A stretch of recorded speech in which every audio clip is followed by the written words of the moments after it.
Okay, so we're 2 minutes till starting time. Just getting ready with everything that's going on. Hello to everyone. So, I did not stream last week due to issues, and that's about all we're going to discuss on that one. This week, we're going to do things a little bit differently. I opened up a suggestions channel in the Discord, and it went just about how I expected it to go. So we're going to have a section today about which is harder to draw, male bums or female bums. But before we get to that, we'll actually discuss sensible things, I suppose. Alright, so I'm gonna just transfer into the After Effects layout so you guys can see what's going on there. And you can just listen to me talk as I figure this out. So a couple weeks back, I made a rubber hose animation, which I think it's this one. Should be showing, yep. This lovely thing right here.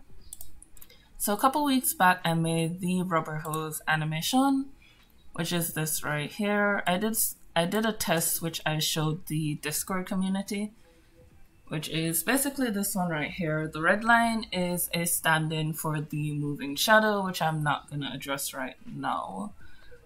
I attempted to animate this on stream back then, didn't go so well. We had streaming problems with getting After Effects to work and the whole 9 yards of it. But we solved problems. So while I'm figuring this out, I'm going to do some explanations. So I've actually already animated this one.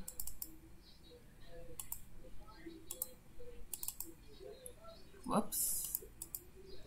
Yeah, already animated this one. So what I'm going to do is I'm going to import another file that I worked on. And I'm going to start animating that one from scratch. So it's going to be in my...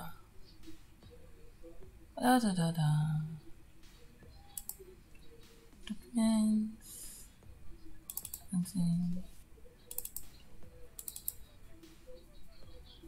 Okay, so I'm going to animate the female runner today. And as soon as I stop importing it as footage, we will do that. So scroll down, female runner. It's a, not After Effects, what's the word I'm looking for? It's an Illustrator file, which is a AI file. So I'm importing it now. I'm retaining the composition layer sizes. If you don't know how to do that, unfortunately, I can't tell you how to do it right now. But I will tell you how to do it later. Not in the stream later, just later. So this is what the original file looks like. I'm experimenting with the rubber hose animation style, which is that really cartoon, old-time Disney style. Most people know it as Mickey Mouse's original style. Down here I've got all the layers for it, so let's see. The first thing I'm gonna do is I'm gonna actually rig this 2D image so that things move when they're supposed to move. I want the arm to be connected to the body, which is called skin here. The left shoe is going to be connected to the left leg, and so on and so forth. So I'm just going to do that quickly and then walk you through the process of everything. While I'm doing that, I'm going to talk about the image that I posted in the Discord community and also in the description of the channel. So let's see what that is. So I named the 3 of the weeks, my obsessions for the week. The artist of the week is Pascal Campion. Yep, Campion, there we go. I was trying to make sure I pronounced that right. So the artist of the week is Pascal Campion, and he's actually an artist that I have been following for a few years now. He's not... No, I can't say that. He is technically sound, but his most famous artworks are not highly technical pieces of art. If you're in the Discord community, you'll see that I posted the Obsessions picture. The hair, I'm just gonna do that to skin as well. Skin doesn't have anything. Yes, you'll see that I posted the image, and the center image of a little boy doing a sort of parrot swing out of the bathtub is by Pascal Campion. He's a very prolific artist. He's French, actually, and I really like his work because it reminds me that everything doesn't have to be technically perfect. Left eye. It reminds me that everything doesn't have to be technically perfect in order to move people, in order to communicate what you're looking to communicate. And I think that's really important for artists to remember, because artists can be really, really, really hard on ourselves. This goes to the mouth. Our self-esteem issues are almost legendary when it comes to right eye, when it comes to believing in ourselves, and people are very sensitive about art. Reason being is that it's highly personal. It expresses a lot of your feelings, even when you think it's not expressing your feelings. Hi, Corey. Thanks for joining me. Hi.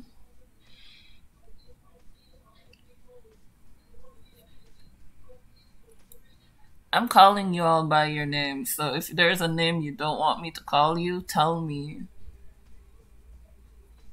Yeah, so I'm just discussing... Oh? Yeah. Just discussing all of that. So let's see.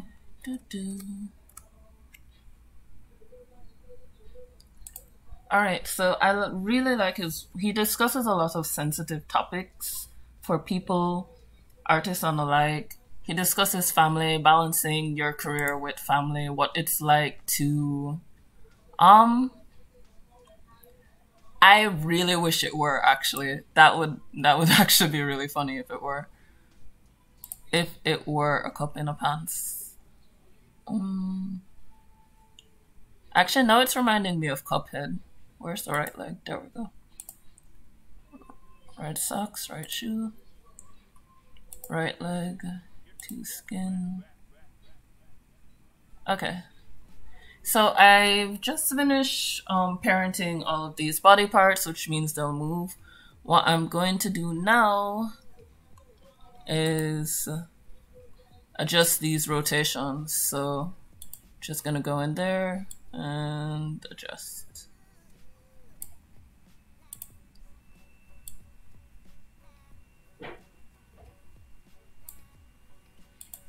Yeah, so Pascal Campion's art really discusses a lot of what it's like to be human, having to talk to people, having to discuss relationships, all that stuff that we tend not to want to do because it's really, really messy. It's really, really annoying. Stroke, I'm gonna leave those closed. Yeah. It's really, really annoying, it's messy, and we tend not to want to deal with it. So I like the fact that he has the ability to be that vulnerable in his artwork. It seems like it would be easy, but it's actually not. It's really, really hard to be that open. That's your arm. I think I just put the armband in the wrong place. Yeah. It's really hard to be that open in your art. It's really hard to be that open as a person, and I really do admire him for that.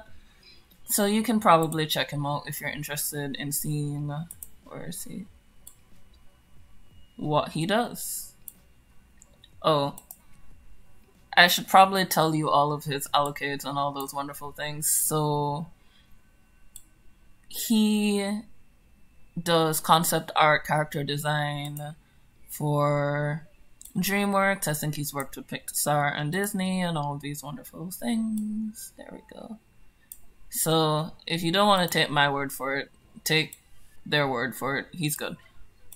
Moving on. So the game of the week, or the game of the month, because I'm still playing it, and it's kind of confusing for me. For those of you who've been here for a long time, you know I play Stardew Valley, and that's a sort of farming simulator that kind of forgot it wasn't supposed to be anything else, and decided it was gonna be other things. So Slime Rancher is that, but you have a gun this time. It's also really, really cute.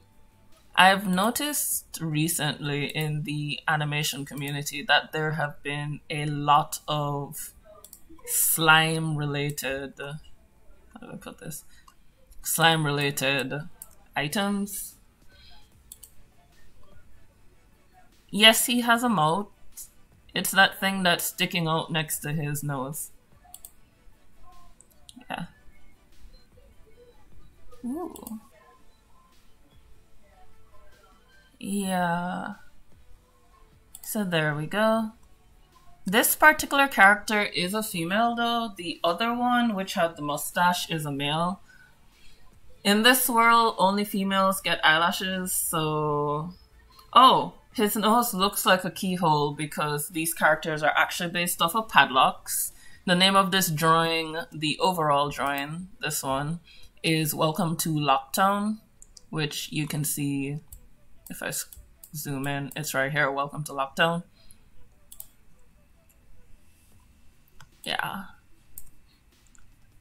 So these are actually padlocks, really weird padlocks. Their hair is actually what would have been the little lock section. So if I zoom out, I guess this one looks more like a padlock. But I sort of had some fun with their expressions and turning the little handle. I'm not quite sure what that's called. Turning that little handle section into hair.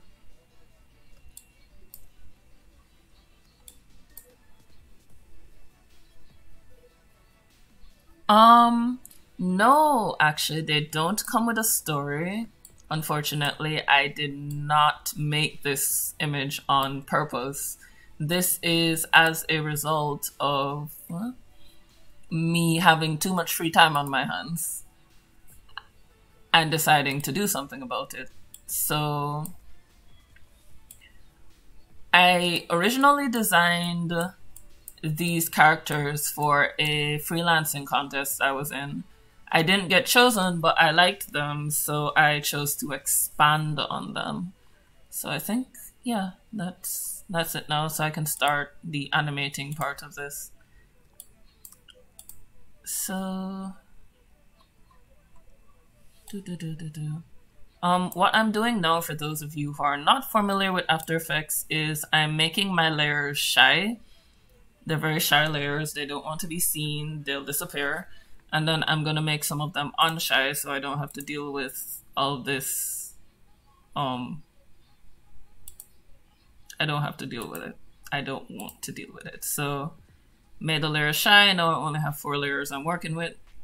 God's gift to the world. Ooh, Rave is live. I think I will stop by and say hi to her.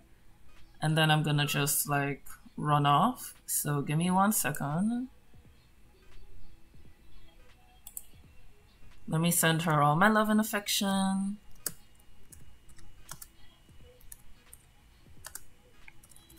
Okay.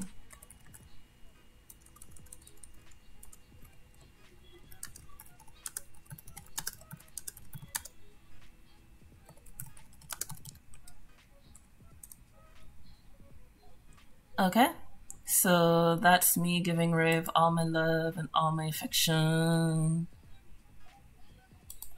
And I'm back. So, as I was saying, for those of you who are not familiar with After Effects, if you've ever had that problem where you're using After Effects, or if you ever plan to use After Effects and you don't have a particularly huge computer screen like I do, the shy layers were made for you. They're little shy boys. You can steal them from Mario. Little shy guys. And there we go. So what I'm doing now is I'm increasing this. This only lasts about 7 or 8 seconds. So I'm just gonna grab these. I'm gonna hit the rotation on all of them. I'm gonna save the original position and then I'm gonna get into animating. So first I gotta make sure only one layer is selected. That's the left shoe. Now, as you can see, the shoe and the sock are moving with the feet. This is the effect of parenting. It means I don't have to worry about it too much. So parenting will make your life easier and a little bit harder if you don't do it properly. So just giving you a quick example of what parenting is, it literally just locks another object in relation to the object it's connected to. And if that made no sense to you, the shoe and the sock are parented to the leg. No, I'm lying to you. The shoe is parented to the leg, which means wherever the leg moves, the shoe will move. The reason why the sock is moving is because the sock is parented to the shoe. So wherever the shoe goes, the sock will go. And because the shoe is moving with the leg, the sock's following suit. So, as we say in Jamaica, it jumped on the bandwagon and it went. So, I think that's the leg rotation. Let's go in here. So what I'm gonna do now is I'm gonna create the contact pose. For beginners like myself, I find it easier to work with the contact pose first because I don't have to think about weight or any of that wonderful stuff. You're gonna see me ignore a lot of awkward looking things in the animation in the beginning. The reason for this is, where are you? That I am going to address each section of the animation individually. I find that when you try to do everything at once, you tend to confuse yourself, tend to try to do too much and lose track of what you're doing. Just checking again. Aw, hi Rave.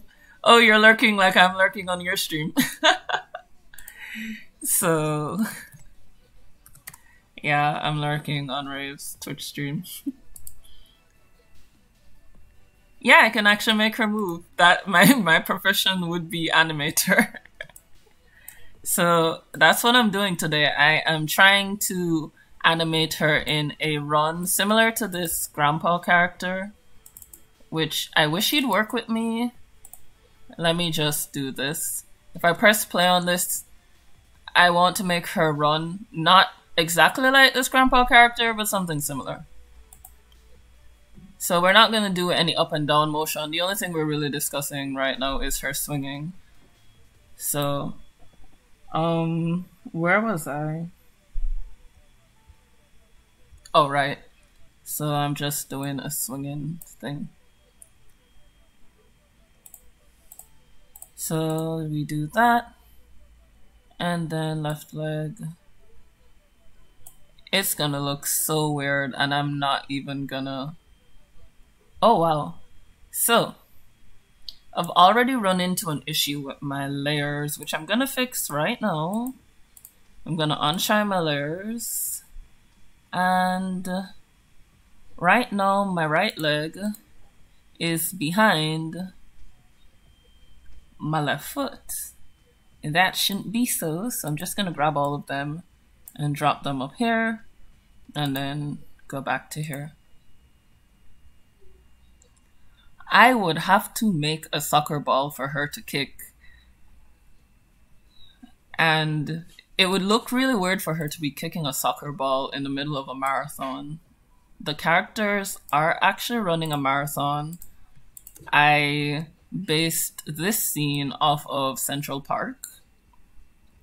I was in Central Park. If you're in the middle of Central Park, you see a lot of joggers, a lot of runners, a lot of dogs, a lot of weird people. And if you spend a long enough time in New York City, yeah. Actually, no. If you spend one day in New York City, you should be able to draw an ambulance, a police car, or a fire truck from memory. Because that's how many of them pass you in a given day. Just sit somewhere and let them pass you by. So we're gonna do that. She runs. And if you're wondering about why her legs aren't bending, we are not that far along yet. One thing at a time. So this is basically just the same thing over and over and over. So I'm gonna talk about I'm gonna talk about something else while I'm doing this. If you have any questions, just type it in and I will explain it. So let me get this straight. The Locks are running a marathon to save the local keys. Am I right? I'm sorry. This is a lock-only town. They're all locked up. They can't get out. There are no keys. If anything, there might be keys on the outside of the illustration trying to open up the town so that the Locks can get out. But other than that, yeah. Front, back. Okay, that means your front. Yeah. If anything...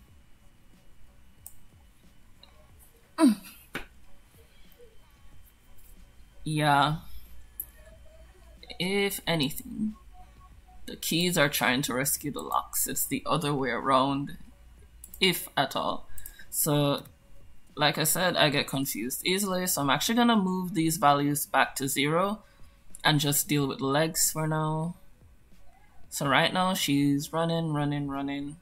I already worked out a lot of these kinks with the other one off stream, so you guys have the dubious honor of not watching me flail around, not knowing what I'm doing in this style of animation.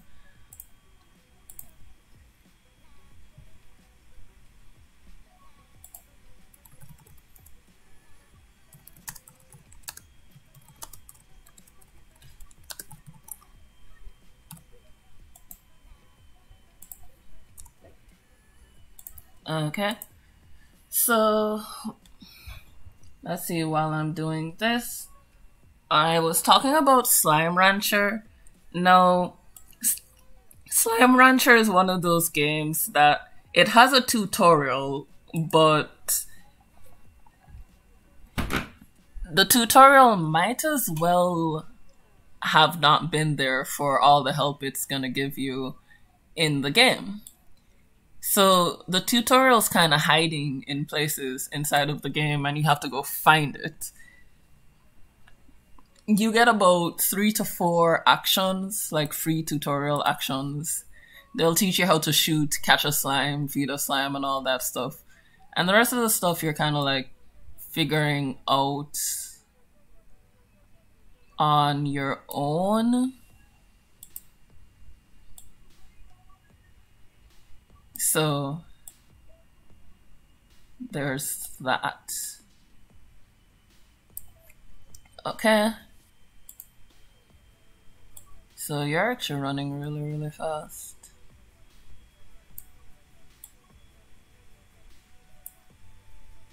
Oh, hi!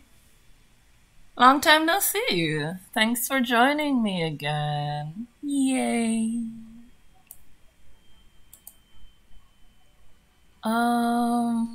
Where are you? I'm gonna get rid of you. I'm actually animating the illustration that I did a few weeks back and talking about some stuff. So if you have any questions, just let me know. Ooh, not that one. Actually, let me just close this because I keep making that mistake. Let's just shy them up, make them shy guys. And like that. There we go. Okay, so Slime Rancher, you kind of like, you're playing as a character who decided to give up her whole life and go away to another planet to start a farm of slimes for unspecified reasons. Maybe the reasons are specified. I'm not far enough in the game to have to say that I know everything that happens. All I know is that I accidentally created what is a tar infestation. And a tar infestation is when your slime eats something it's not supposed to eat and becomes a little evil thing. And I started a tar infestation and it ate every other slime on my farm. Coincidentally, after that is when I discovered the tutorial that said not to let your slimes do that. Oh? Oh! Aw! Hello, Squishy! My Squishy is my darling, and no one can tell me otherwise. Yeah. Yeah, so this is what I do every Saturday. Okay, so we're here. And here. Okay, there we go.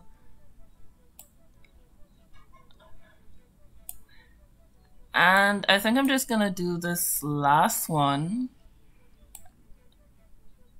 Oh, hey, behave yourself. And I actually just realized I made another mistake. But it's not a life-threatening mistake or anything like that. I'm just gonna go to layer, new, create a shape layer, and draw this. So you'll notice on the other drawing there was a red line.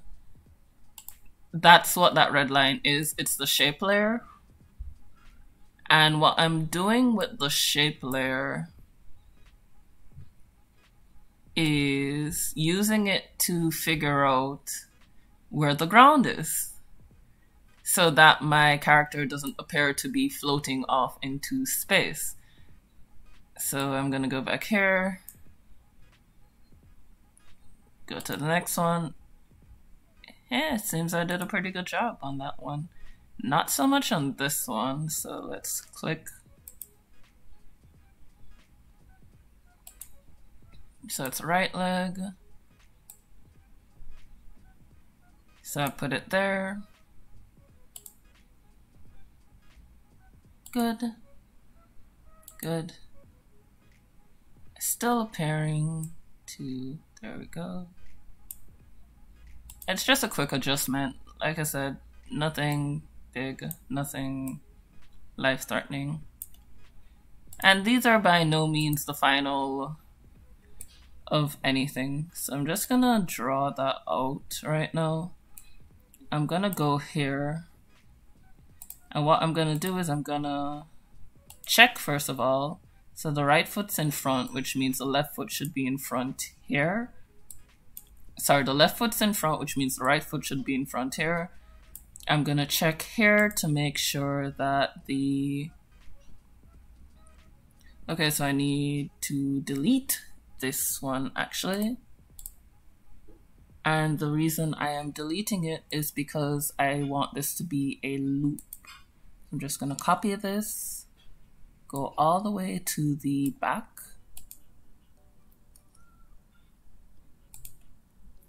Copy, click this, and now this should theoretically, if it feels like working with me,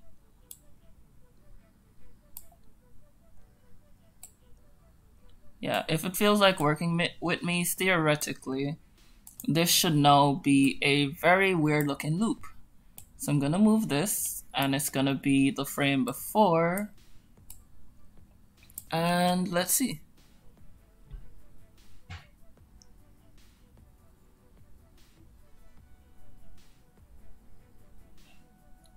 Okay, so that's pretty good. I'm just gonna move this a little bit closer because I'm getting a really strange stop in the middle there.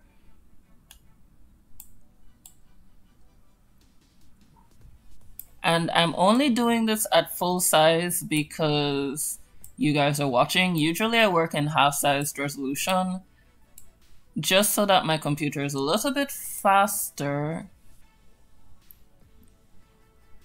Yeah, it's just like, it's like a giant circle.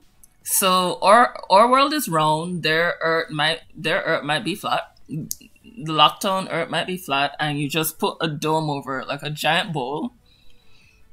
And there's a giant lock on it, and all the keys on the outside are trying to help them get out. That's what's happening here. But all the locks are actually quite happy inside their dome, so the keys are going to be in for a very terrible surprise when they actually get there. So as you can see, the legs are moving now. We're only focusing on the legs. I'm gonna go back here, and now I'm gonna unshie these layers, and I'm gonna get the socks. So I'm gonna make those not shy, and the shoes. So now I'm gonna be dealing with those layers. And if I click this, they're there. Now I'm gonna lock this layer because I actually don't need it moving around the place. And I don't want it going anywhere it's not supposed to go. So I'm gonna click rotation on all of them and give myself some more space. This actually won't affect you guys' screen.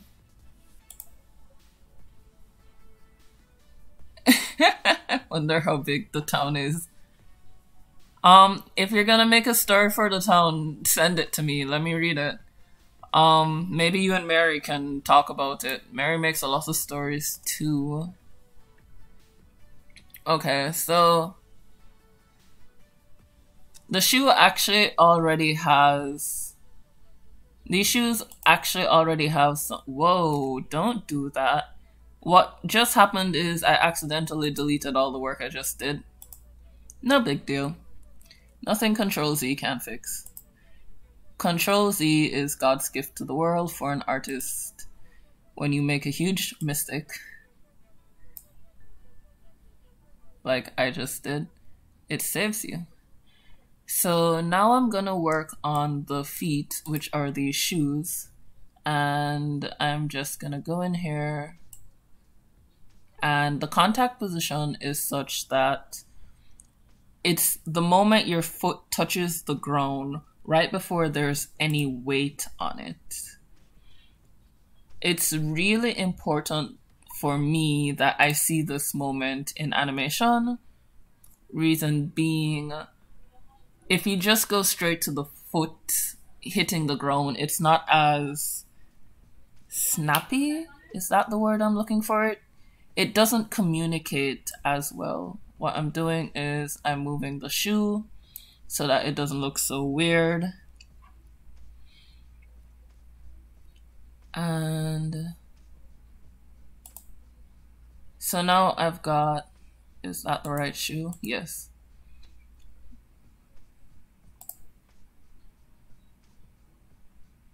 I'd be really happy if there was a story for my drawing. So yeah. So that's that shoe. This foot, the left leg, I'm actually gonna move further. Whoa, wrong leg. Right leg. I'm gonna move further back. And then I'm gonna grab that shoe and move it that way. I'm gonna grab, so I'm gonna make that there. Then I'm gonna hold Shift and P to get the position. And I'm going to move it back like so.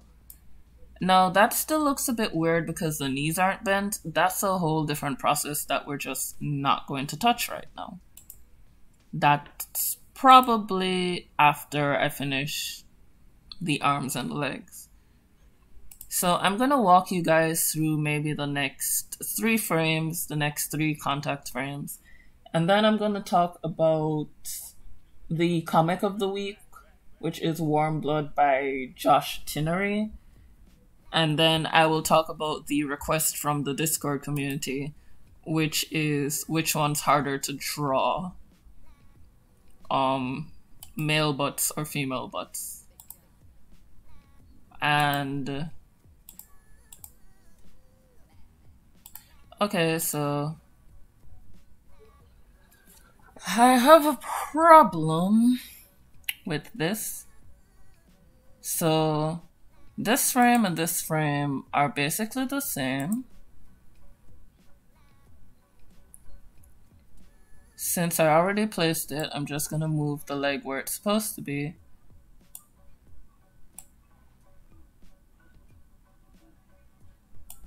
And we'll deal with it.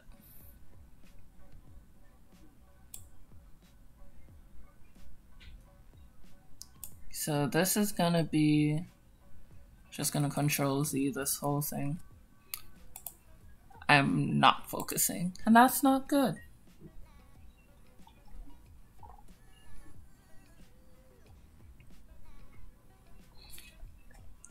Okay, so made a bit of a mistake where, okay. So, yep, definitely made a mistake. These 2 frames are not supposed to be like that. So I'm gonna check first which one is wrong. And it's the first frame that's wrong, so technically the first frame should be... And that's why it's wrong. It's a direct copy of that frame. Does it work?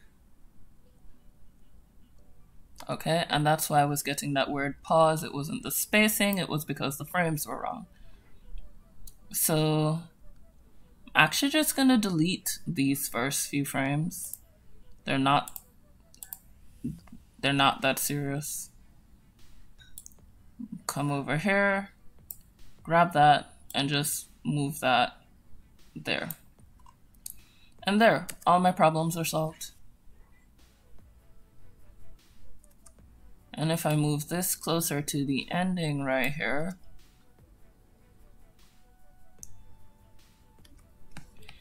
okay, it's not working. I tried to take a shortcut and it didn't work. So let's just do this the proper way. I'm gonna have to add another frame. I'll just go through here.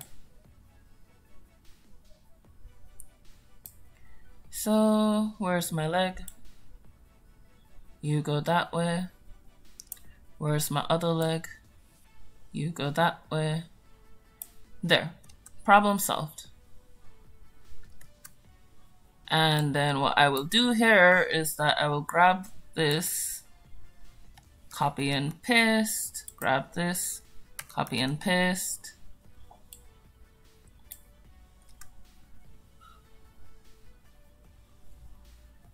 And there we go. So you'll notice these aren't evenly spaced. It's because I want her to run a little bit faster at the end.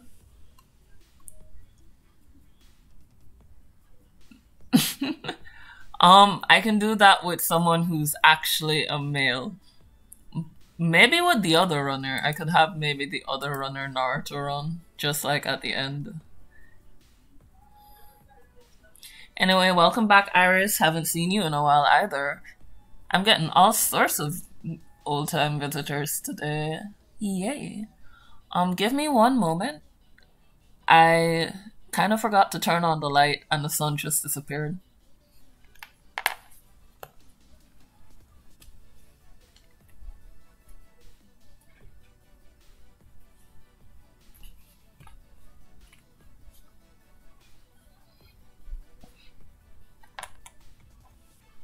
And I'm back.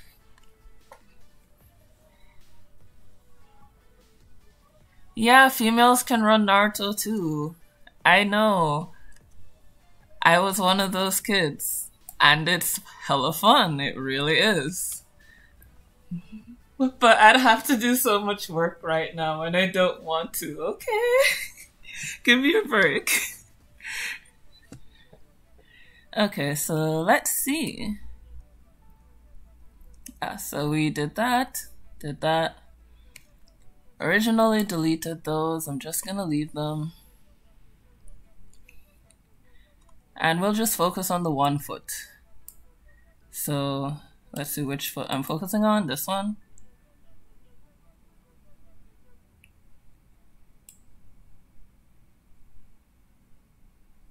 There we go. Then we move it. And that's not gonna work because I just took the foot off the ground. So I'm gonna leave that for a while, and then I'll just adjust it by rotating the sock and moving the sock up.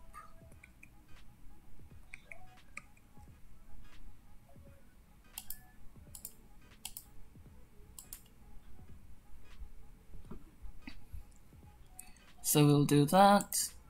Come in here. Still the same shoe. I may actually have to adjust the position of the shoe, and I really didn't want to. Oh well, I'm learning patience. So we're gonna do like so.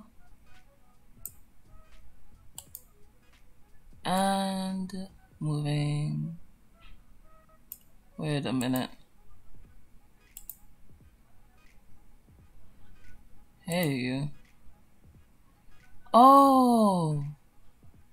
I see what went wrong. Y'all aren't in line with where you're supposed to be in line with. No wonder you're acting shady. Okay, so we do that. Then we're gonna use the right leg frame. And what I'm doing is I'm just making keyframes here. Just making my keyframes.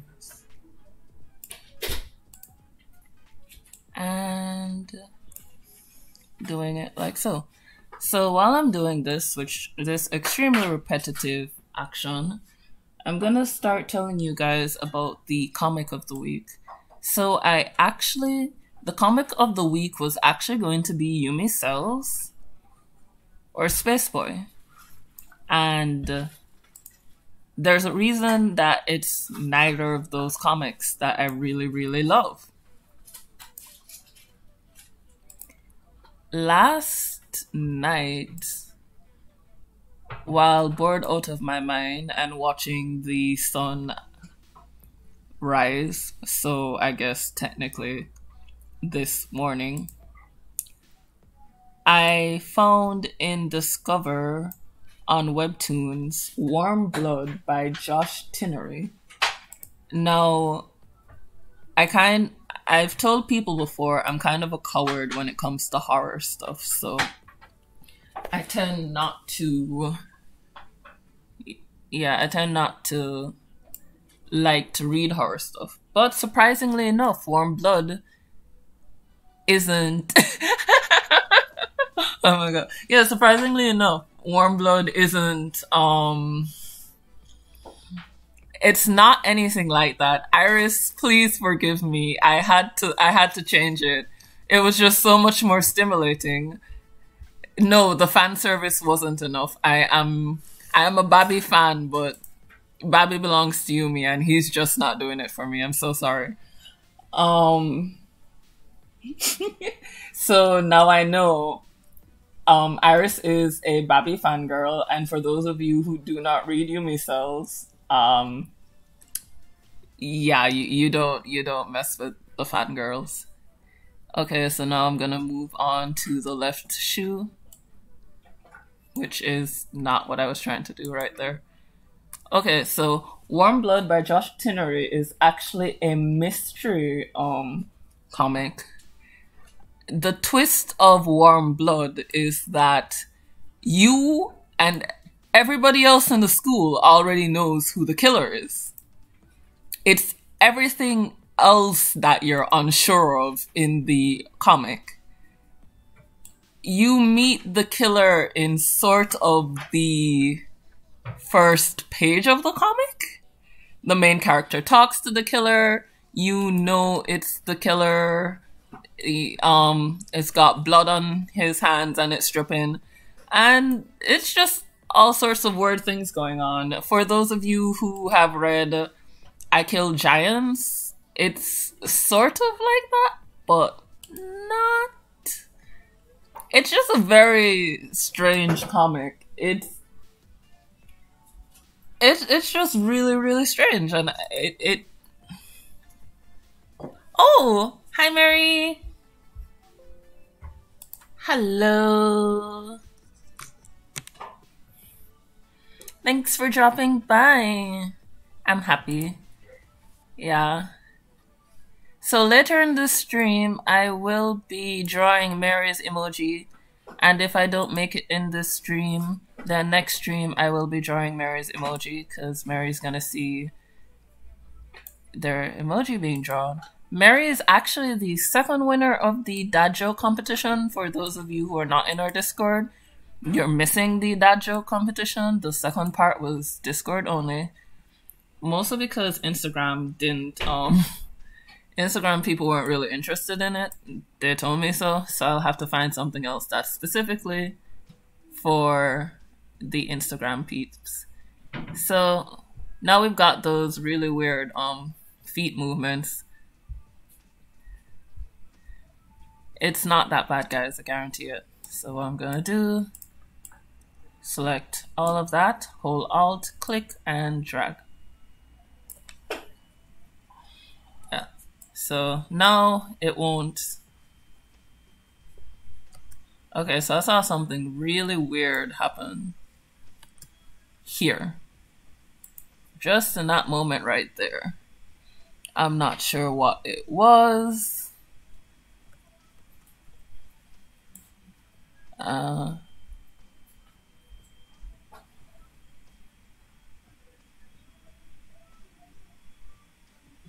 Okay, so I'm actually gonna check what happened there. That. I'm gonna check these values, 15, 30. Ah, I see what it was. So 15, 39, 15. Something right there was not where it was supposed to be. Yeah. We go back.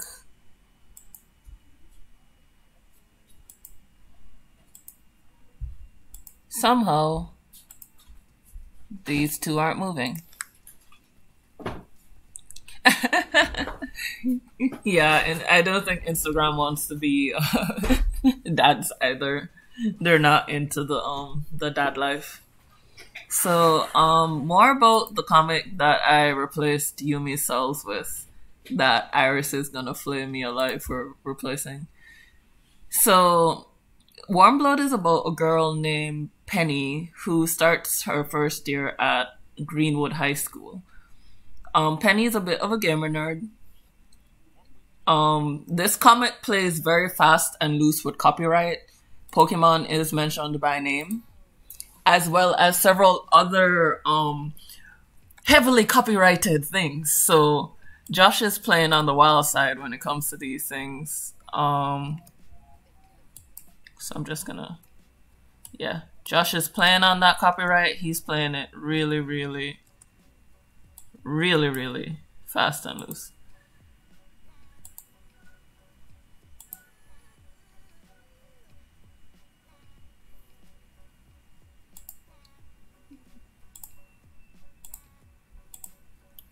Yeah, so Josh plays it fast and loose on that copyright. Penny goes to Glenwood High School, and on the first day of school, as she walks through the door, one of her classmates is murdered in the cafeteria. And everybody is very blasé about this. They don't really like react or care. Oh yeah, definitely post it in the Discord. I am actually a little bit behind on reading your story concepts, so I'm sorry about that. Yeah, it's been a few weeks. Okay, so please post it. I have been looking at them when I have the time.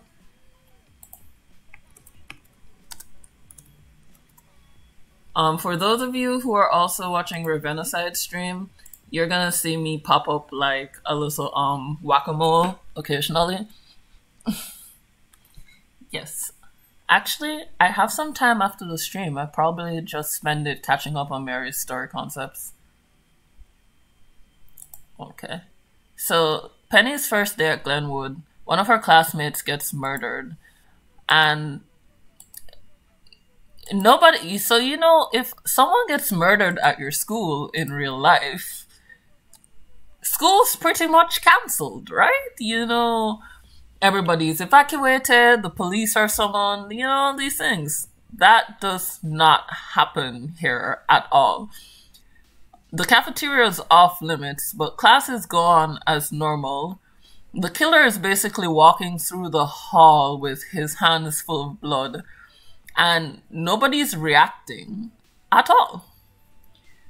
In fact, Penny asks the killer to show her, I'm not sure if it's to the like her classroom or something. I can't remember. I read the whole thing last night. So Penny asked the killer. Iris says, "Oh, that's how you say Ravenaside?" Yes. I just assumed it was like a Raven genocide or something. It's very gamer. Very, very gamer. Very, very good gamer. It's one of those names that doesn't make me cringy when I read it out loud, which I really have to thank Ray for, because I've seen some names. Okay. Okay. So we're done with that. Now I'm gonna move into positioning these shoes.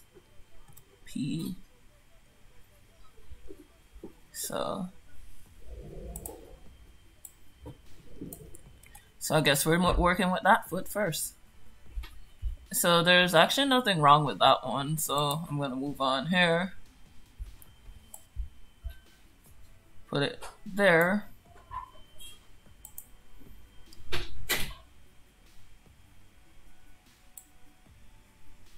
Put it back there.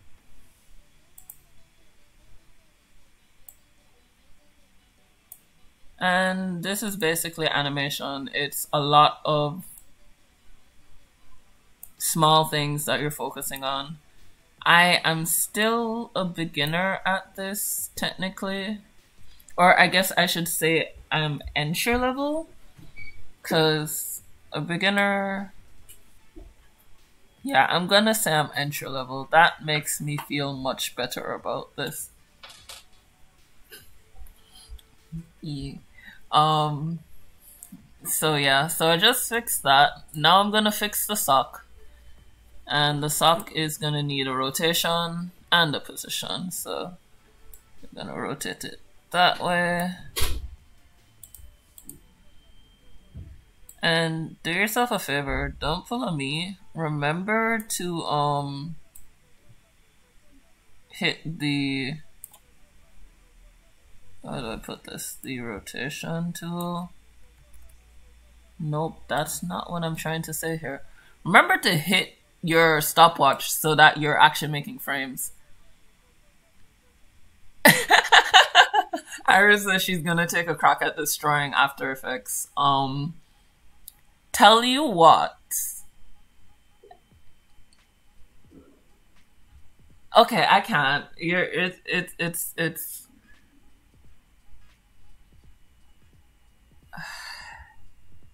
I wish they'd let me change your nickname here. So Iris is Bun Bun and Bun Bun is Iris, and it's confusing the hell out of me. That's what's happening here. I'm just not used to calling you by that name. Oh. I'm just not used to calling you by that name. So Bun Bun is gonna take a crack at destroying After Effects, and what I want you to do. Oh, cause I love you, Bun Bun.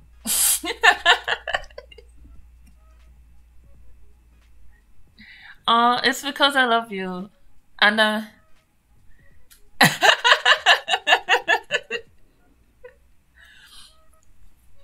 Mary, you've got enough experience to be at level infinity. I don't understand how you're at 0. I really don't. We give you experience for everything. Yeah, so I'm gonna leave that. When I bend that leg, that's just gonna shift right into position, so I'm not even worried about that. So we're gonna rotate that. Then we're gonna... So your y-axis and your x-axis will shift. Don't worry about it. It's just because of the orientation of stuff. But this is confusing me because I can't exactly see what I'm doing. I sent the concept. It deals Spooky Ghost and Sponge. Okay. I think I'm just gonna do a Discord search with your name on it, Mary, and after the stream, just read everything. So I'll probably do a feedback session after the stream with your work. Because I really like reading your stuff. It's really like... It's got a really nice feel to it. I like that. So I'm gonna leave that one actually. And rotate this one back. There we go. Rotate. Come down. There we go. Next. And there we are. So I actually don't know if anybody from my Instagram comes here. I know that they will watch and they'll send me questions occasionally. Like I'll get little pings on my Instagram in the middle of the stream. But I've never actually seen anyone from my Instagram talk in this chat. Actually, I kind of want Mary to read Warm Blood. I think you'd like it. Based on the story that you wrote for Mary, I think you would really like it. Oh, I was telling you guys about that. See? Distraction. Okay, so... I was at the part where Penny asks the killer to show her to her classroom or something. And they're really just having this whole conversation about video game designing. Penny wants to be a video game designer. And for some strange reason, Penny is not reacting at all to the fact that the boy she just asked to show her to her class has blood all over his hands, dripping it in the hallway. In fact, nobody is paying attention to the fact that there's a boy walking in the hallway with blood on his hands. But this is the least strange thing about Warm Bloods. It really is. It's like at one point they grew a house. Okay, thanks for stopping by, Mary. You're gonna go into lurking? So, yeah, I mean... Oh, there's another thing I didn't mention about Warm Blood that actually drew me to it. So for those of you that know me from Ravenna side, back when I was really, really new to the channel, I used to... Not channel, to the Discord server. Back when I was really new to the Discord server, I used to post different art styles, and the whole purpose of that was that I wanted to prove to people that you didn't have to do this really, really technical, hyper-realistic art for your art to look good and for it to, like, move people or, you know, any of that stuff. I didn't think that was necessary to make art good. So I went around finding a bunch of different artists that didn't do hyper-realistic art. In fact, some of them were downright abstract. And if you could tell what they were drawing, your guess was way better than mine. Still good stuff though. So the reason I'm telling you this is because every single chapter of Warm Blood is drawn by a different artist. Okay. How do you help them? Well, the first thing you want to do is stay with them. Don't leave them alone right now. When you're in emotional trauma, being alone is not the best thing. Talk to them, make sure they're okay. Also, make sure to report it. It doesn't help if you do not report it. That actually facilitates it happening again. So do make sure to report it. I am not a psychologist, so I cannot tell you how to professionally help them, but I would tell you to try and get your friend to a counselor. A counselor would be the best person to deal with this. That's really all I can say. Be that friend if they want to speak. Don't pressure them to speak. You don't necessarily want to feel pressured if you're in an emotional state. But just be there and let them know that you're there for them. You will be there to support them. And encourage them to speak to a professional so that they can process what they've been through. And also... Okay. Well, I'm wishing you the best of luck. I hope your friend gets through this. And I'll pray for you and your friend.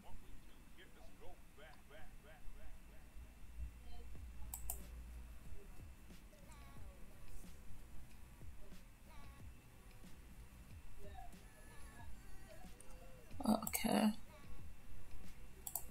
Okay, wait. Sending all my hugs and love.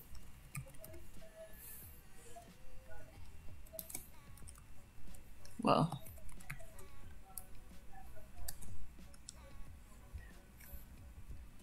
Alright, so you go pay attention to your friend. Skedaddle. Yes. Mona is an old-timey person. Mona uses the word skedaddle. Skedaddle and go take care of your friend. Go focus on your friend.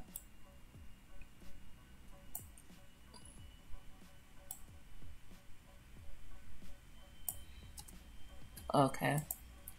So I'm kind of in a somber mood right now. Things like that actually really upset me. I'm actually very upset right now. I'm trying not to let it affect my streaming.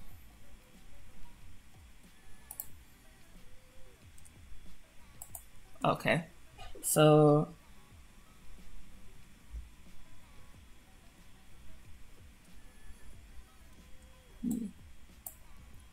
Alright, so I'm gonna continue this.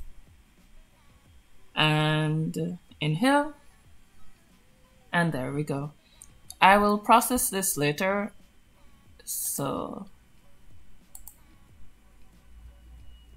alright, so saying each chapter of Warm Blood is drawn by a different artist in a different style.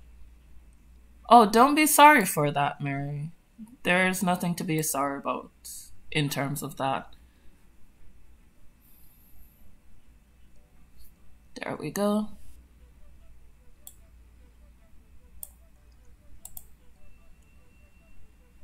Yeah. There is nothing to be sorry about. Let's see. Alright, so saying that each chapter is done by a different artist. So Josh works with a different artist for each chapter. So it's a really good way to see the kind of art that different comics are done in.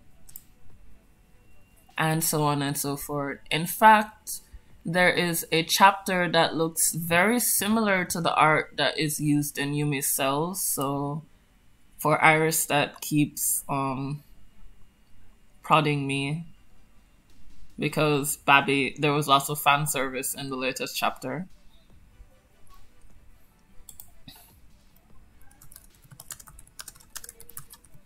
Yeah.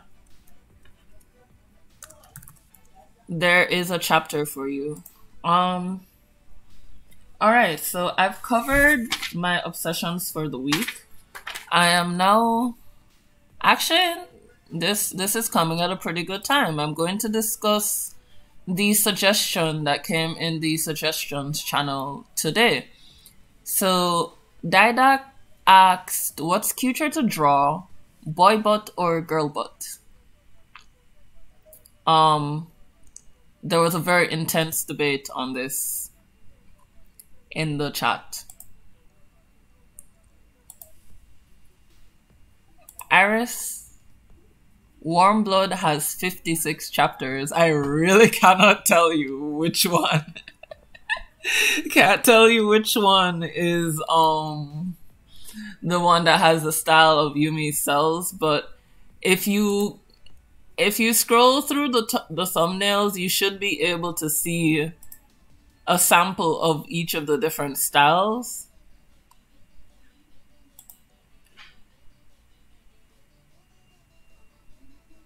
Which should make it easier for you than going through and reading it. For me, the closest one would probably be chapter 13, but I'm not sure if that's the chapter I'm referring to. I just did a quick scroll through just now. Yeah. Oh, are you leaving, Iris? Or Bun Bun? Yes, I'm calling you out. There we go. Oh, actually, let me hit save on this. Been working all this time without saving. Oh dear. So we go here. And I am beginning to think maybe this right leg needs to be up some more. Yeah, and take that left leg back some more. Yeah, like that. Adjust that right leg. And maybe I can move the right leg down. Control Z. And yeah. So apparently the problem wasn't with it was with the leg. So now I'm gonna do that. Move that back. And now that foot looks better. So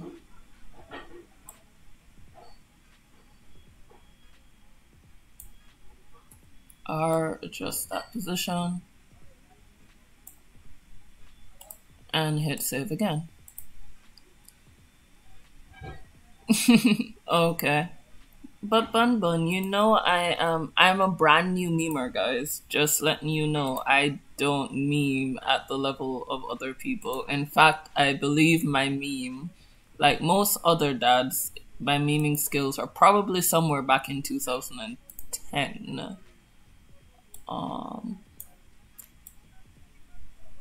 Yeah, my memeing skills are probably back in 2010, before we even hit 2011. Like early 2010 memes is probably where I'm at.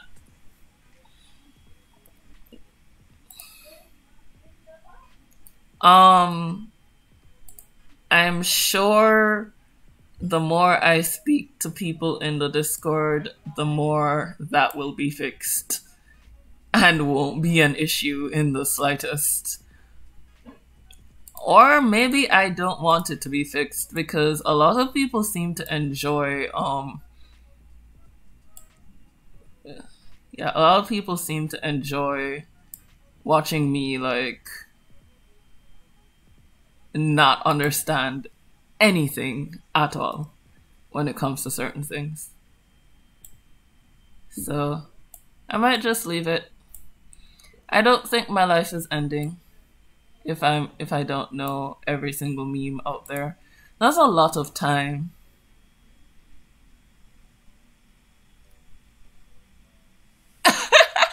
I haven't said like a boss, so no,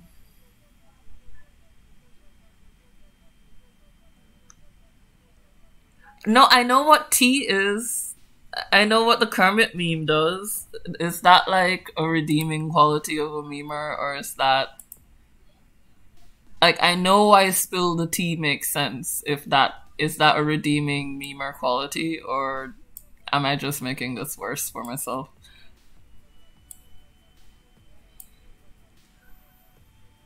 What the is going on here? Oh, oopsie daisy. So apparently I moved some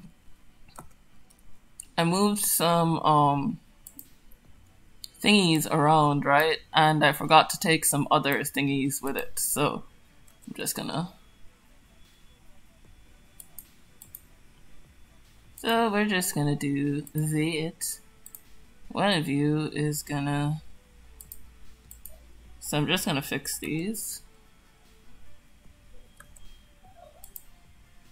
And we're gonna go here.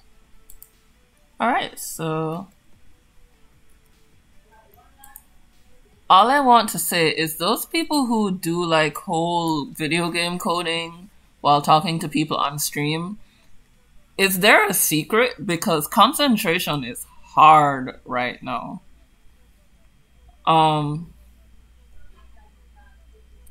Is that yes to the fact that I know what spill the tea means, or is it not a redeeming memer quality? In fact, what are the qualities of a great memer? Oh, autopilot? But I don't have autopilot. I'm a biological creature. I don't run on code. I really don't run on code. I promise you I don't. I'm trying to figure out how, like, why does this have such a big area of effect right here? Like, what's that square? Everybody else has, like, mini squares, and this got, like, the Great Wall of China square.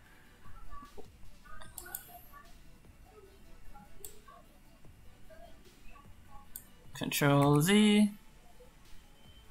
That's right leg. That's left leg. There we go. And I'm almost done. So because I make mistakes like this so frequently, you now see why I have to do things one at a time. Because otherwise, I'd be lost. So right sock, right shoe. Let's move that positioning back. And I'm just gonna do this. And I'm gonna run that test animation again to see how it looks. Now, there's definitely something fishy around here. So, there it is, that right there. So that's what I'm seeing. Okay. And I clicked the wrong one. I'm looking for the left sock. There we go. And let's play it again.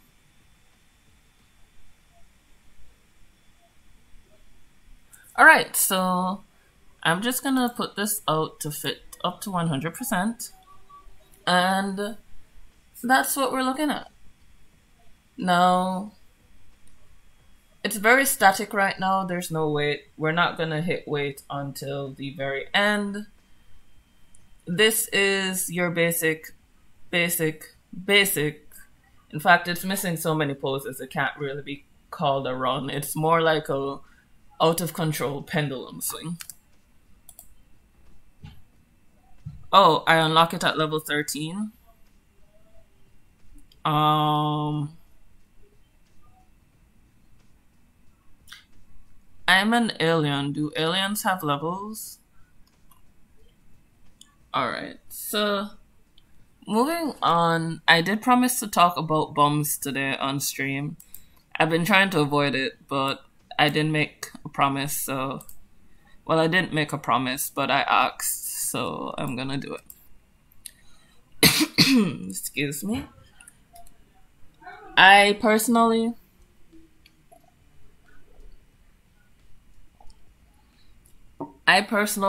cannot draw the male bum. I'm sorry. I struggle to draw males. There is a legitimate reason for this. I promise you. So, I'm a self-taught artist up until high school. Prior to high school, I spent a lot of my time learning my art from anime and books. And one resounding feature of anime is that there's a lot of girls, a lot of very sexy girls, and I spent most of high school on learning how to draw anime so I could learn how to draw. The thing with anime and traditional art is a lot of it features naked women. Traditional art tends to think that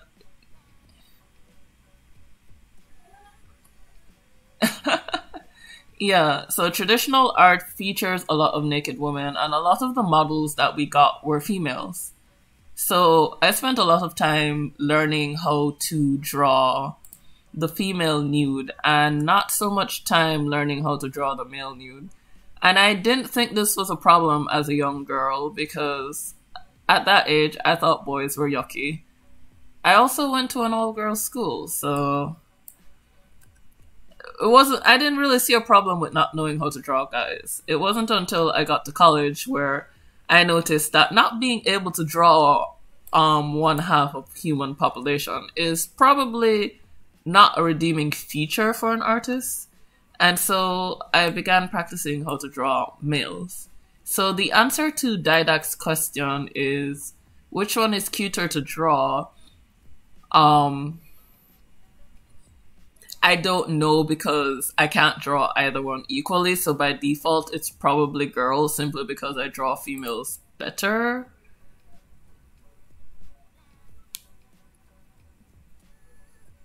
Okay, so I'm at Zorp 11, so I'll totally get it in like 2 levels. It's good to know autopilot's a thing for aliens too, thank you. There we go.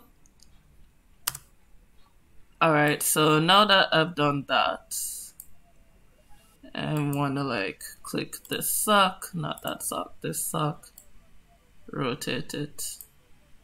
And now I'm gonna go back to these legs and I'm gonna go in like a quarter space right here.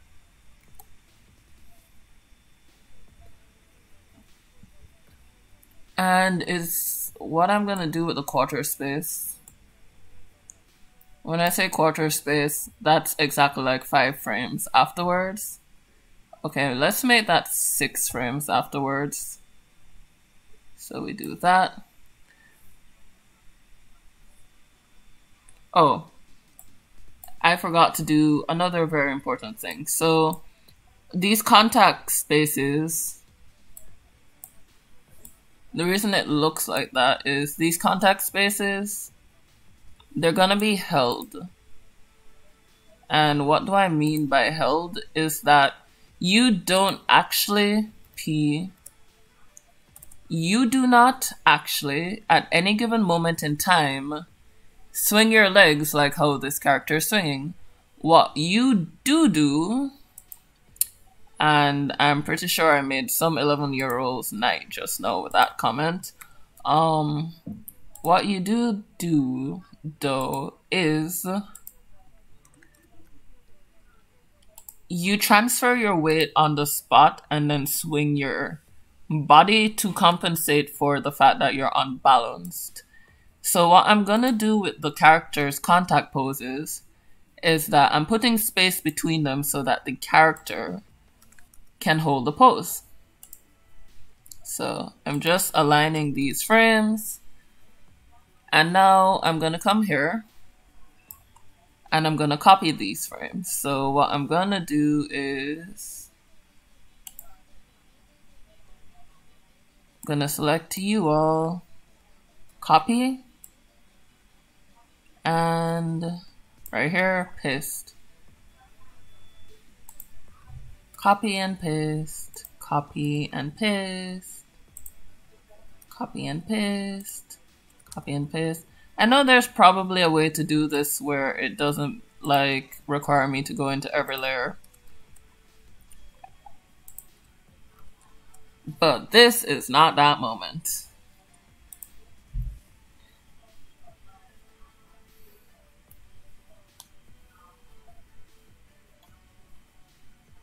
Ah, is that how it works? Okay. Didn't know that. I'll put that into practice next stream. Maybe I should talk while I'm testing the animation. That would work. So I've actually run out of topics to talk about right now. I've kind of covered everything that I said I would talk about. I spoke about Pascal Campion, the French artist whose artwork I love. Because he's a cinnamon roll. Okay. Alright, so now for this. What foot is this? Okay, that is the right foot. So now I'm gonna move the positioning of the right shoe down.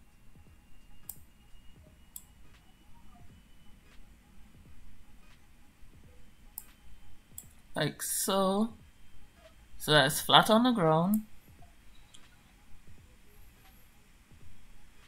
And let's see, right sock. You're not really doing anything.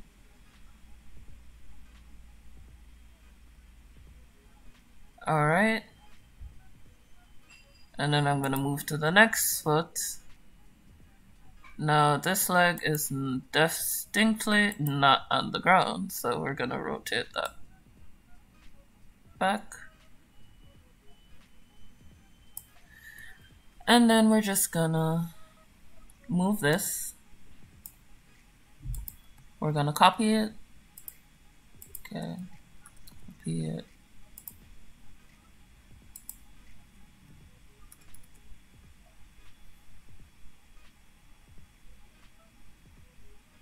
And the right leg was in front just now, right? Yeah, the right leg was in front, so the left leg actually doesn't need any of this. Because the left leg is still moving while the right leg moves.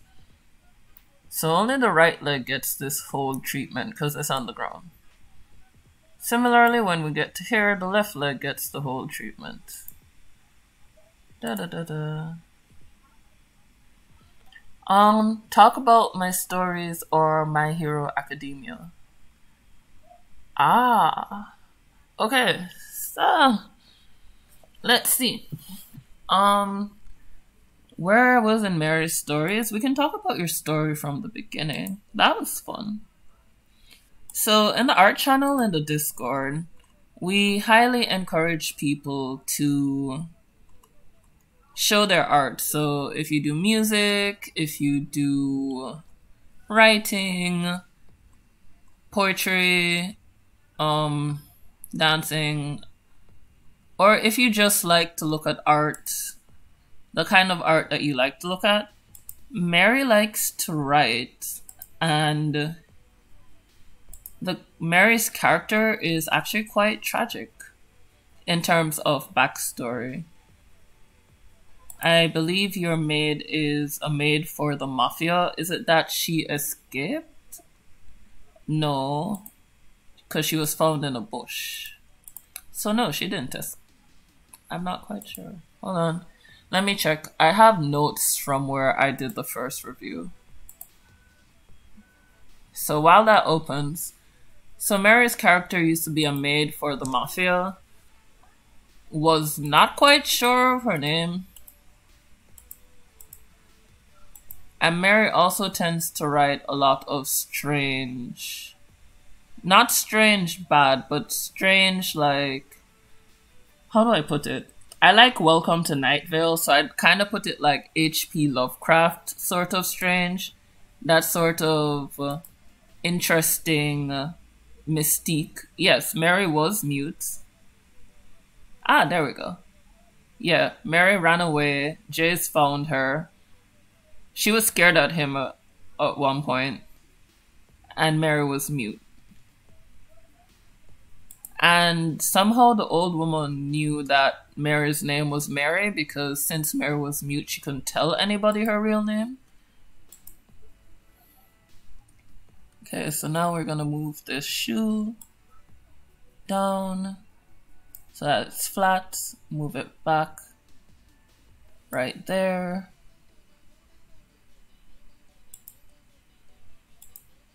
Like so.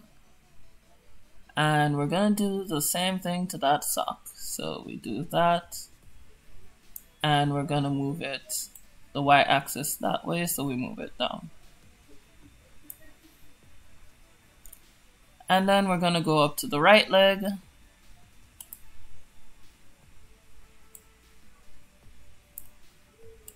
And do the same thing. Copy V. Give me a second. I just need my concentration for this. Yeah, that's about all I can remember on that end.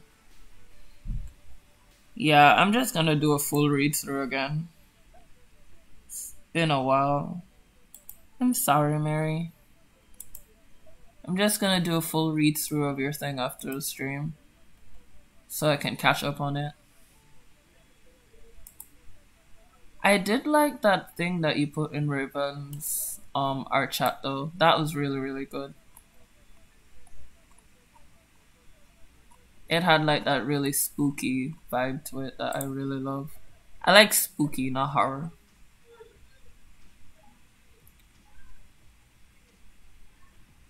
Yeah. Oh, you can just do a search in the Discord instead of like scrolling through. You can do a search on your name. The next request was My Hero Academia. Let's see. Okay. So, as it pertains to My Hero Academia, I only know like the very first part of that. I don't really have a lot of time to... That's the right leg, so I need the left leg to move back. Don't really have a lot of time to... How do I put it? Watch anime. When I do, I try my very best.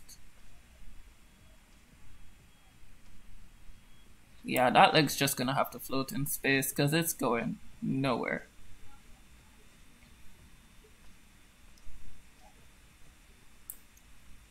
So let's do that. Can I move that positioning down? Let's see. Yeah, I can. Yeah, that's probably good. Okay, so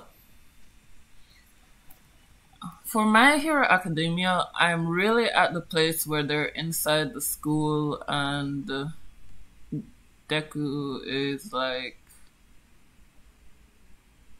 I'm really, really early in the series, wow. Yes, that one. I'm assuming that's the one that had like the really spooky sentence structure to it.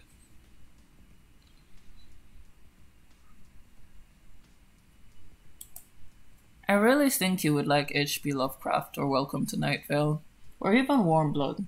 They have that same sort of vibe. I Kill Giants doesn't really have the same vibe. It's more of a coming of age story than a spooky mystique sort of story. So we're gonna do that. And then we're gonna move it back. And why are you going down? Okay. Okay, so... Okay, so now the stops are starting to look more like the character is using its feet and not like it's just swinging on a pendulum and hanging on for dear life, which is good. I just checked, yes, the one is Matt the Insane Warrior. That is the one that I particularly like. That's probably the last thing I read from you before Life Went to Hell in a Hat Basket. I'm getting that Naruto vibe. I'm sure Iris will be very happy to know that there is a sort of Naruto vibe to this. Okay, so I'm just gonna... Um, let's go back here.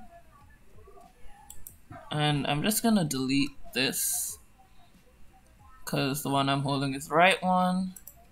We're gonna go here, and now we're gonna hold this left leg.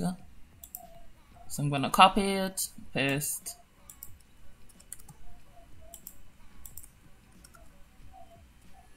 Alright, so then we're gonna zoom in again. I'm just gonna let you guys know off stream I will probably be doing a lot of tweaking to this. I have a sort of OCD when it comes to these things, so I will tweak and tweak and tweak until I'm satisfied with how it looks. Let's see. So it's a lot of going back in with these little things. I'd actually like to see more of that writing style. So yes, I would be really, really happy to see that. Let's see. What was the last animated show I watched? Oh, I recently rewatched Hayao Miyazaki's Howl's Moving Castle. For those of you who don't know, G-Kid Studio is having Ghibli Fest right now. So you can actually see Hayao Miyazaki's Howl's Moving Castle in select movie theaters in the United States right now. So that's the thing. I watched My Neighbor Totoro as well. I've been trying to get my cousin, my family, into animation. I recently introduced her to Death Note, Psycho Pass, and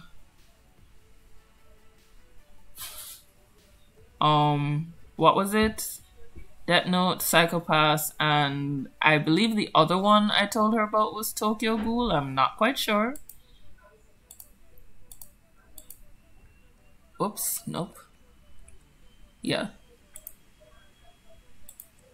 So the other one I told her about was Tokyo Ghoul. And if that doesn't tell you... Oh, and Detective Conan. So if that doesn't tell you her taste in TV shows... Yeah.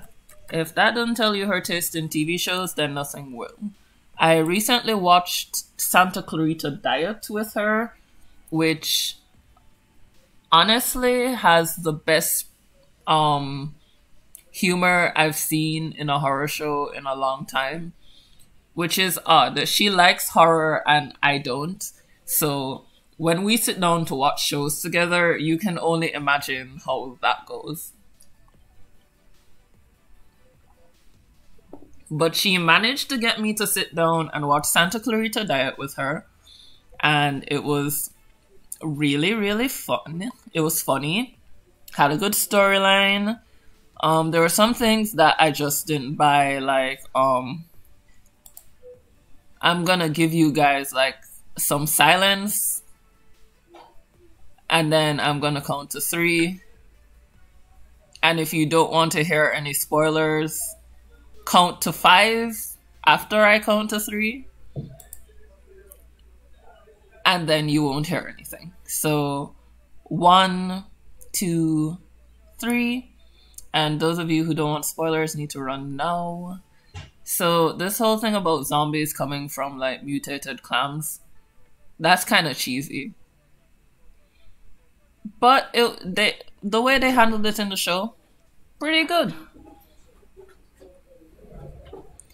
Okay, so yeah, we recently finished that. We've actually been watching a lot of shows lately. Santa Clarita Diet was one. Why are you doing this? You should not delete. Yeah, Santa Clarita Diet was one. Okay. We watched the 100. Oh! Last night, I watched American Vandal Season 2.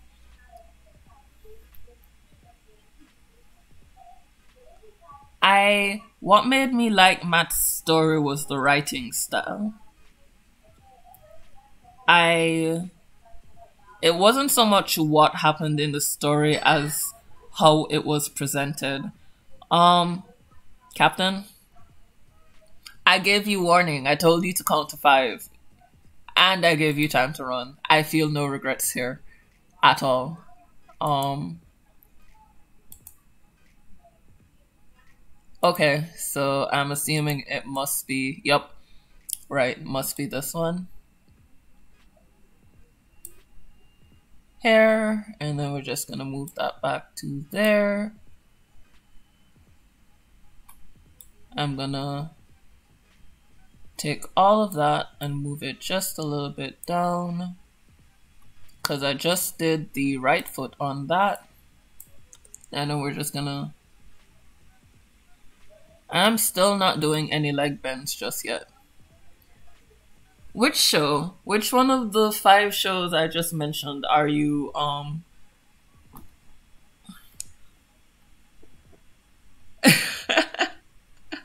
I already made you a promise that I'm gonna sit down and read everything and give you a whole review session. I honestly cannot tell you any of that unless I have it in front of me. So I promise you I will yeah, I promise you I will sit down with you and yeah, give you a whole review as to why I liked that particular story and tell you why I didn't feel as strongly about the other stories. Let's see. So we're here. We're here. This is the next one. Listen to me. Here. So you. Okay. So we're here. It's a little bit shaky. I just did that right leg, so now we're gonna go on to the left leg. But first, I want to grab these and move them down.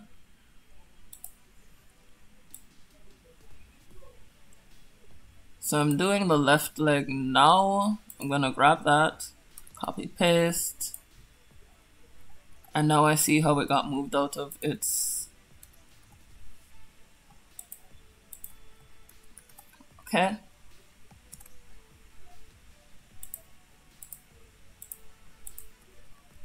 Alright.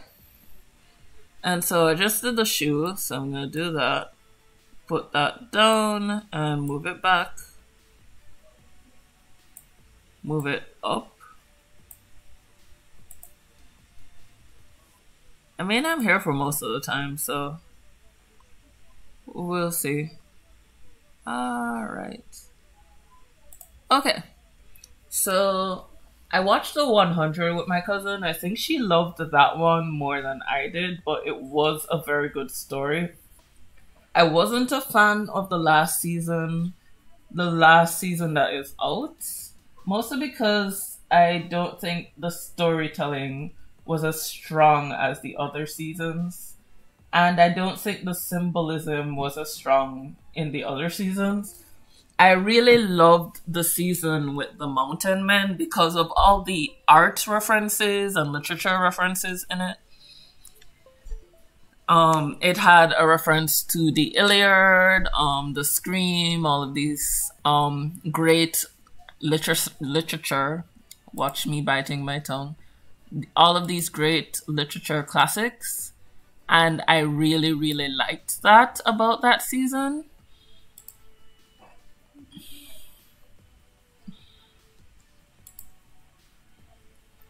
My cousin's favorite season, I believe, was the season prior to the Mountain Men. I'm not quite sure what happened in it. Like I said. Alright. Let's see what else we're gonna talk about here. Okay, and I'm gonna do this last right leg, and then I can finally get to bending these legs so it stops looking like this character has broken feet or something. So copy and paste, Control Z.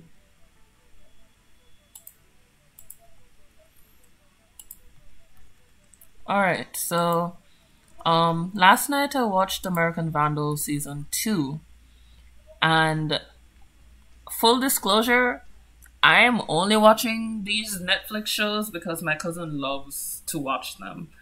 I personally will sit down and read comic books until my eyes literally hurt me. I am that level of nerd and I am quite proud of it. But I do believe in trying everything at least once, and I did enjoy American Vandal. We sat down and watched the whole season last night, specifically season 2. I haven't watched season 1. And when they say truth is stranger than fiction, that's what they're talking about. Like, I'm gonna stop using the word like. I don't think it's gonna sound weird, but I don't think the word like should be in a sentence. I don't like hearing it, and so, or rather, I don't think it should be used as a thinking word. So if you catch me doing it, feel free to call me out on it. I'm trying to remove it from my vocabulary. So please and thank you. So I watched American Vandal season 2. I refuse to spoil that for anybody. You will have to watch it yourself. All I can tell you is that two college seniors decided that they were going to do a documentary on what I don't know, but apparently the first time they did it, it was so good that Netflix sent them an email and they got a contract to redo it as a Netflix original series. I won't make any judgments on season 1, but season 2, amazing. The twists, the turns, just when you thought you knew what was going on, it lied to you, and oh my god. And the amount, you really think, makes you think if there's such a thing as coincidences, because some of the things that happen, if they hadn't happened at the exact moment that they did happen, then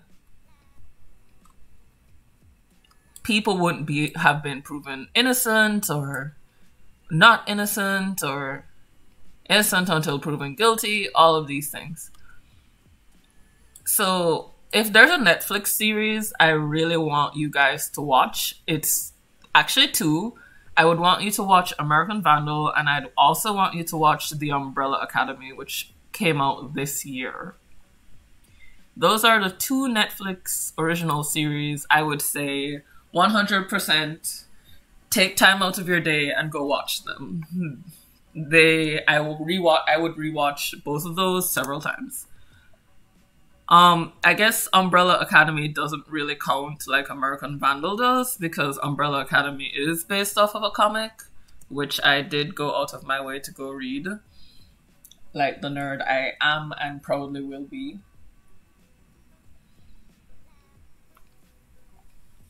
But yeah.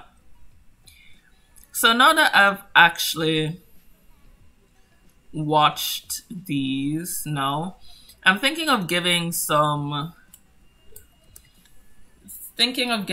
other things that I didn't give a chance.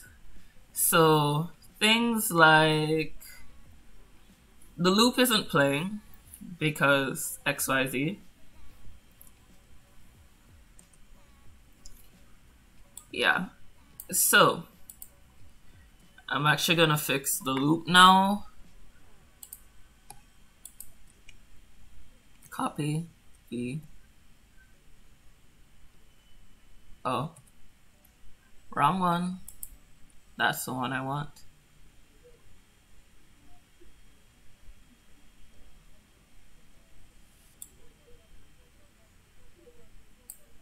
And the first one is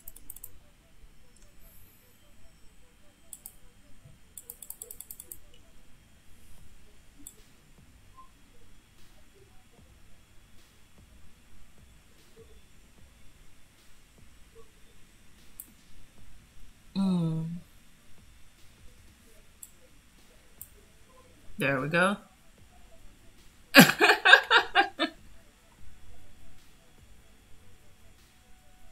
Oh wow, you're watching 3 streams at once, Mary? Oh wow.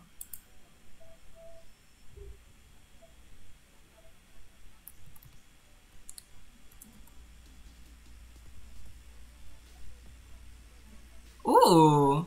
I didn't realize Ray was playing The Witcher. Kind of reminds me of Hearthstone. I actually was contemplating. Mary's trying to. Oh my god. I was contemplating trying RuneScape. Now, I'm one of those people who always heard of RuneScape and never actually played it. I was out there playing like Jade Dynasty, or what was that other one that had like some really bad graphics? Dragon Quest or something like that. I played that game and oh wow, wow, that was bad. It had some glitches towards the end that was just amazing. I hope this luck will finish the marathon too. Spoiler alert, the Grandpa Luck wins the marathon.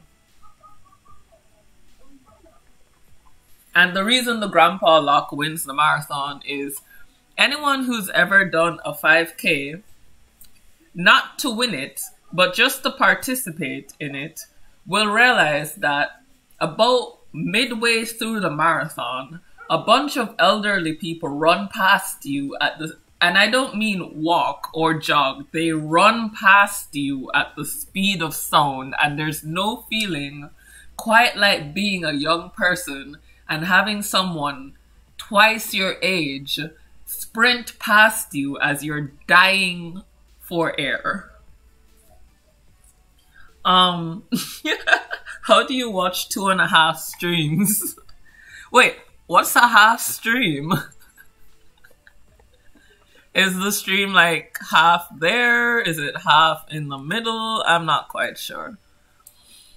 How does one watch a half stream? Please explain it to me. Oh? Oh? Okay.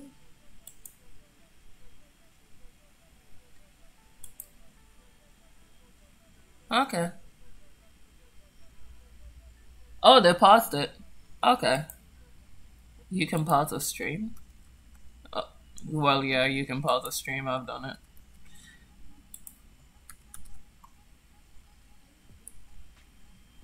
Oh, that's what your problem is. There we go.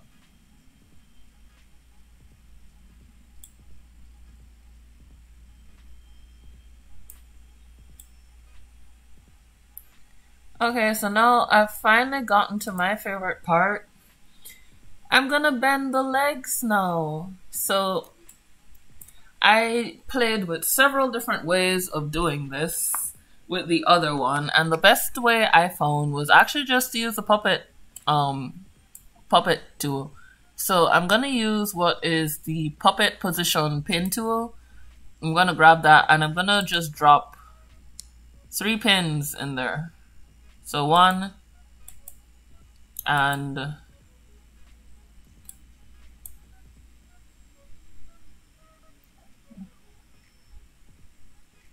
okay, so something just went wrong just now, so I'm just gonna undo. Okay, there we go. So 1.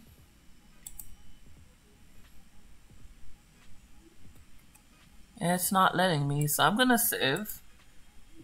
I'm gonna close some of these tabs just in case it's causing a bit of a fuss.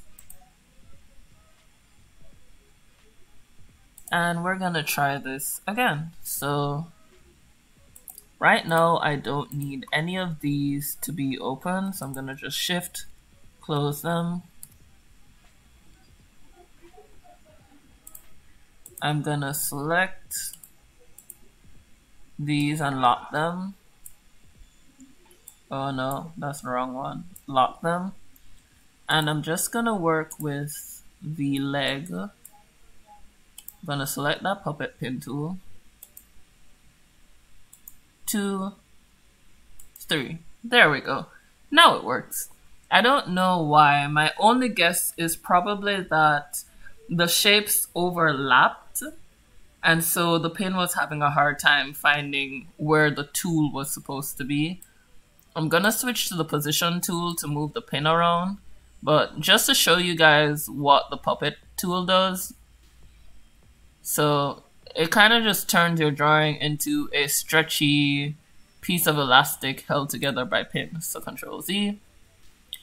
And what I do with this pin tool is this. I use it to bend the legs so that the character looks a lot more natural. I'll switch between these two. And like I said, it's a lot of adjusting R and P. It's a lot of adjusting for the change.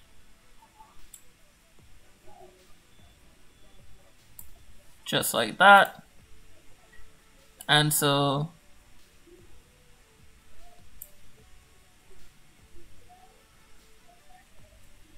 I'm actually gonna snap that back. I did that thing again where I forgot to click my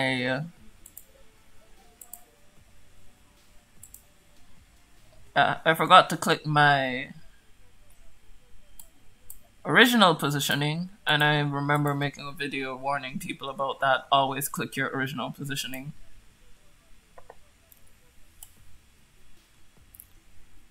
So if the pin tools are showing, you can really just grab them and it will automatically switch for you.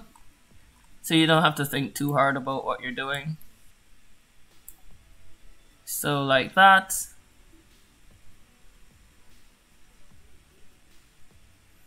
And it's gonna stay in that position until I tell it to go elsewhere.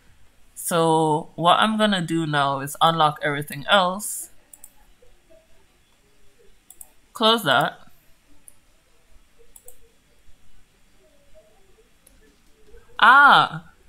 Okay.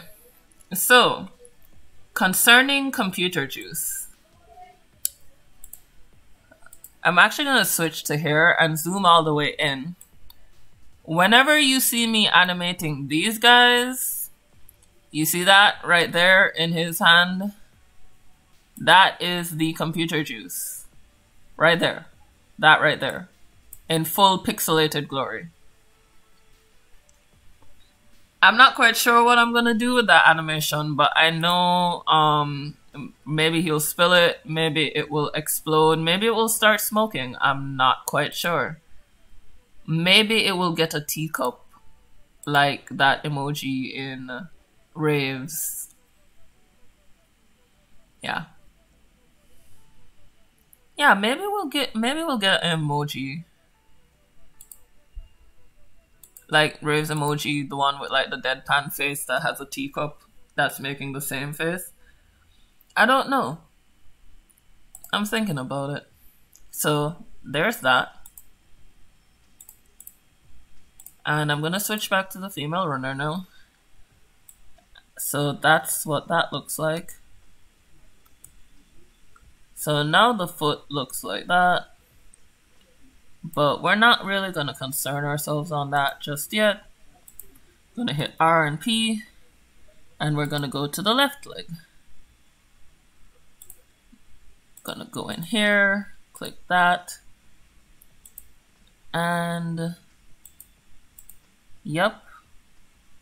It's definitely these things. So I'm going to Control Z. Left leg, left sock. Gonna lock everything here and see if it makes a difference. So I see what the problem is. This thing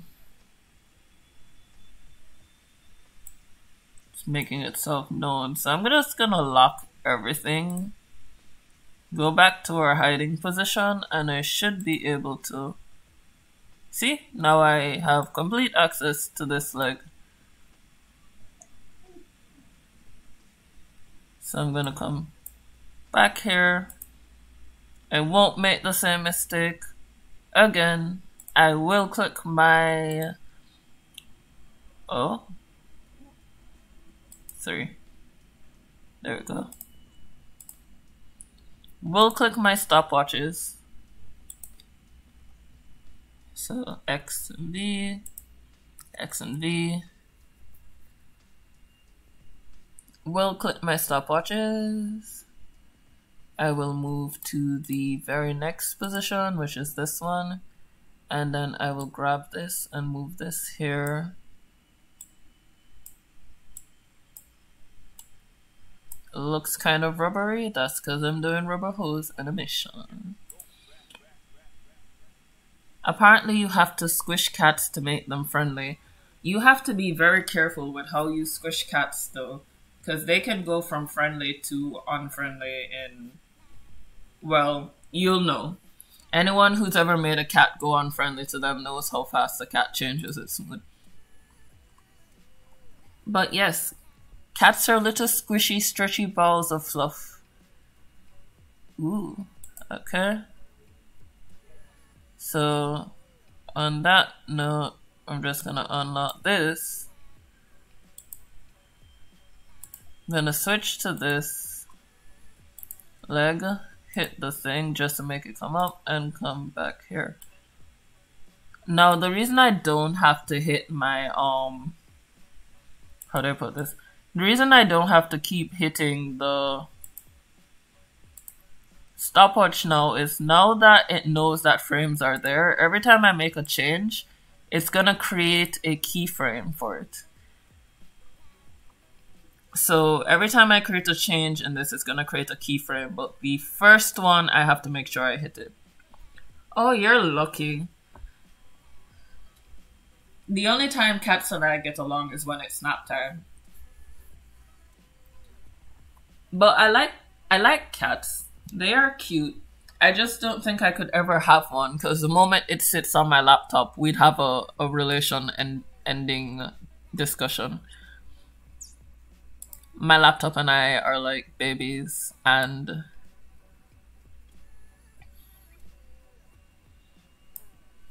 okay, so that's there. So I'm actually gonna move this and this, and I'm gonna edit these shoes. So R and P.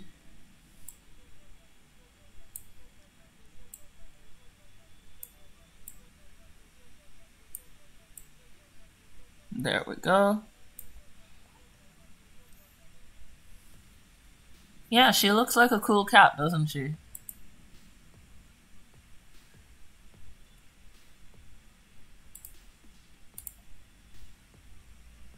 So I grab that, I move this, I come over here to the shoe, because that's the left leg, so it's gonna be the left shoe. I'm gonna hit R. Oh, whoops. Oh, we definitely not doing that. Don't misbehave yourself.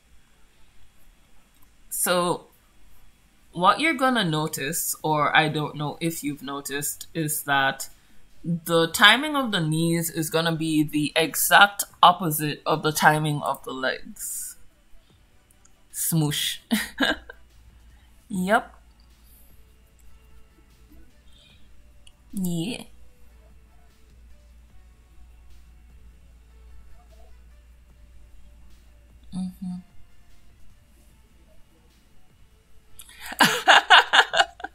Okay, so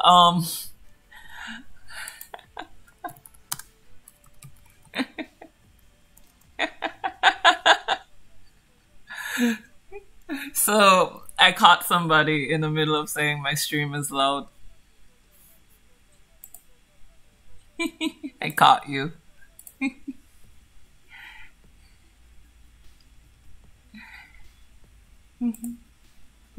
That was really good timing. My stream is probably louder simply because my computer is at 100 right now, though. I could turn it down if it's bothering anybody. You guys just have to let me know. My biggest concern is whether or not you guys can hear me, though. So I prefer having the problem of being too loud than not loud enough. Hold on, there we go.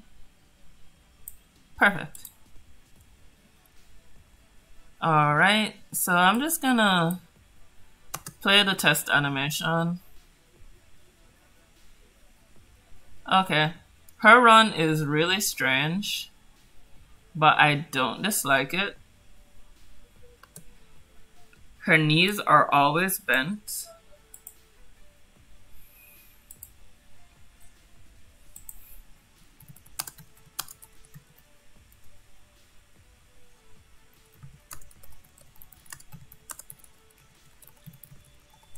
Yeah. So her knees are always bent, and I think that might be an interesting...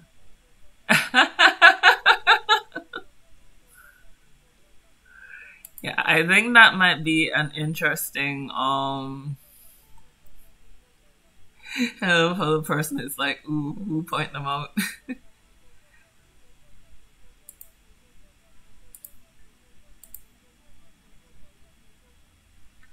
What? I'm really... Is that dice? Oh, no. Yeah.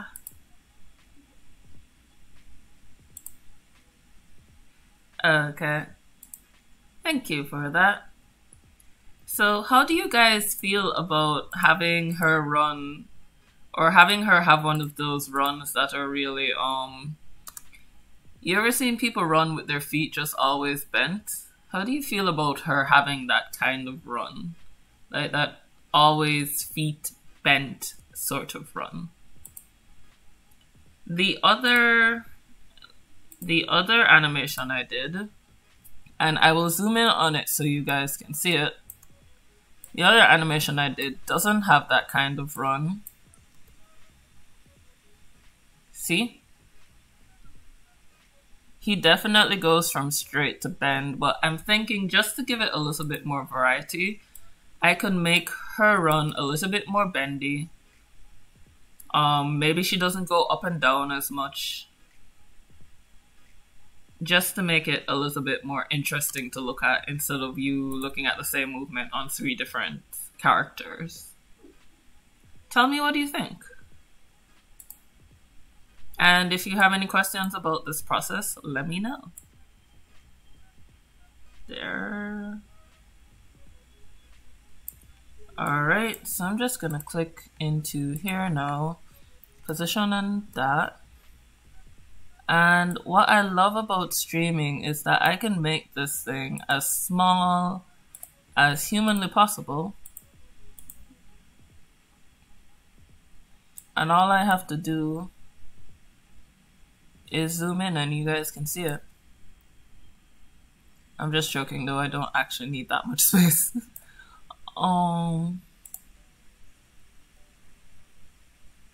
Yep, she's got rubber band legs. This style of animation is actually exactly like that.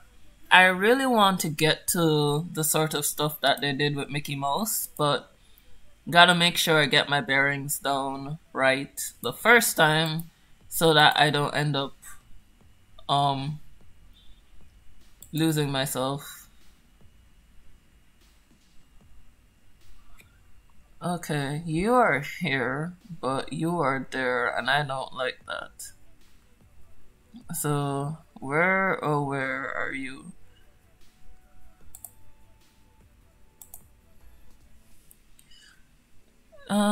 Is this the leg? No, I'm looking for the left leg, and I am looking for there. And that's probably why the left leg had that rotation in the first place. So we adjust it, and we adjust it. And I'm actually just gonna hit position on that. I'm gonna move it back, and then move it up, and then move it there. Now that looks better than before. She still has a pretty straight leg here, so to give her that bendy leg that I was talking about, we're actually gonna click that tool, go here, and just bend that a little bit more. just so that she looks like she has that bend. And since she's doing that bend, let's just move. Yeah.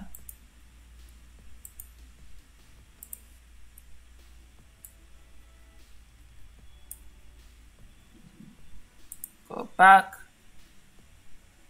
I will have to adjust that sock.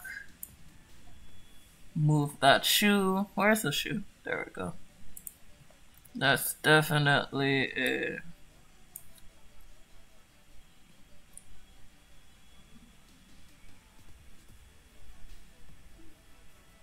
So let's see.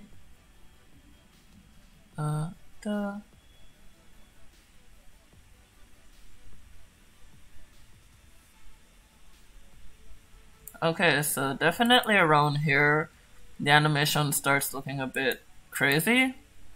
So let's go adjust that with the left leg. So the sock looks completely crazy. We're gonna rotate it forward.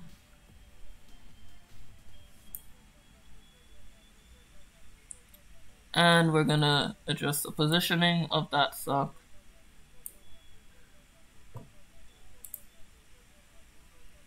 Then we'll move to the next one. Since the foot went down, that bend is definitely gonna get stronger. So I am gonna have to bend her foot more. So it's gonna be like,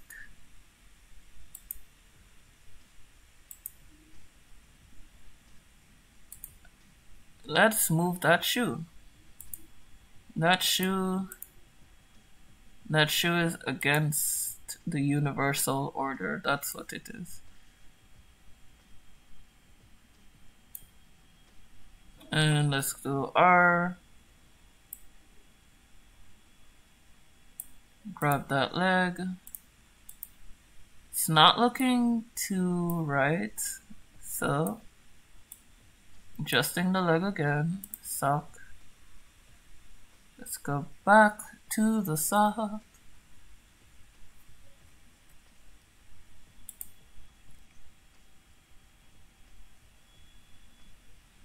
And rotate the sock so that it looks as if the foot forced it forward. Yes, she does have rubber band legs. She does have rubber band legs indeed.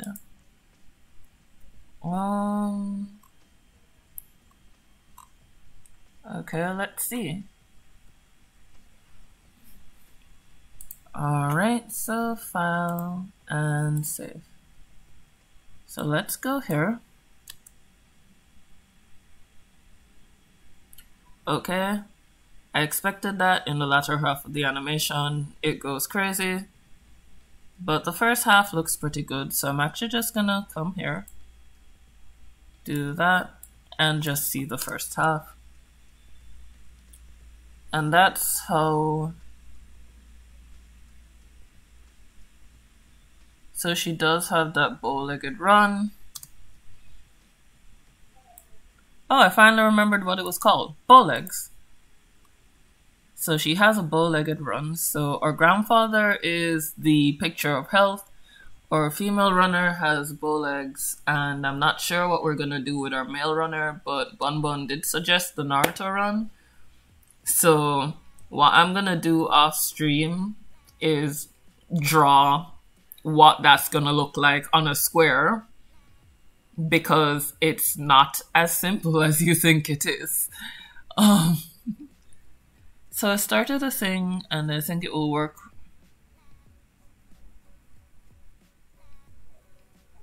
That actually sounds like a good idea, Mary. A story a day will help you get into the writing mood and help you improve quickly. It will also help you not get overly attached to anything, which is a problem that most creatives have with artwork. If you don't do a lot of artwork, everything becomes very precious, and you tend to agonize over everything that's wrong in it. So I do think doing a story a day would be good. Yeah. No, I understood what you mean in terms of like doing part one, part two, part three of the same story. I know for writers, you guys, well, I've done it. I don't know if you've had this experience, so let me not put it that way. I've had the experience where I've written a paragraph and I've got like 5 paragraphs as my goal to write, and I don't get past one because I agonize over what's.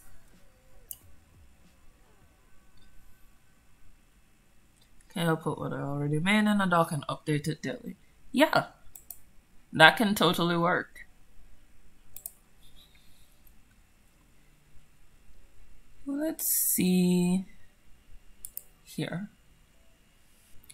Next one. Ooh, wow.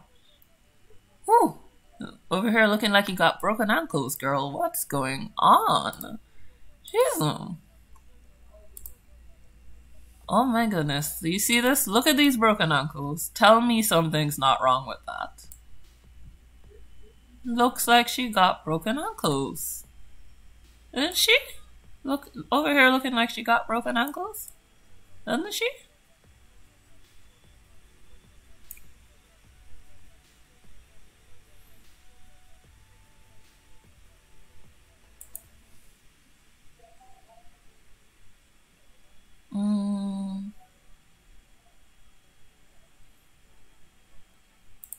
Copy. Copy. Copy. I'm actually gonna rotate that leg back more.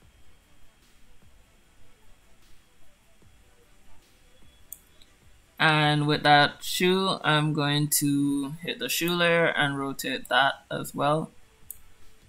And I'm gonna see how that looks. I'm not quite sure why this is a circle. I'm sure I will figure it out when I am bored and researching After Effects one day. Ooh, I liked that movement. I think I'm gonna keep that. This kick up movement that I just put in.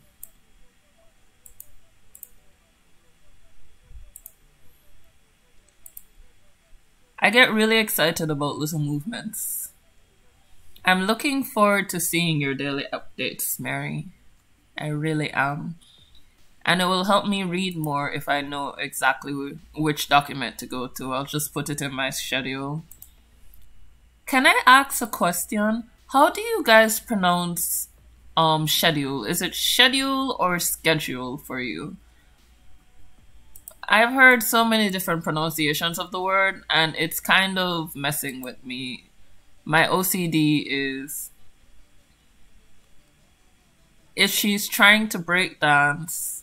What about breakdancing? Schedule. Schedule. Okay, so Bun Bun says schedule. Don't do that. Okay. I'm not sure what I'm not supposed to do, but I'm gonna stop.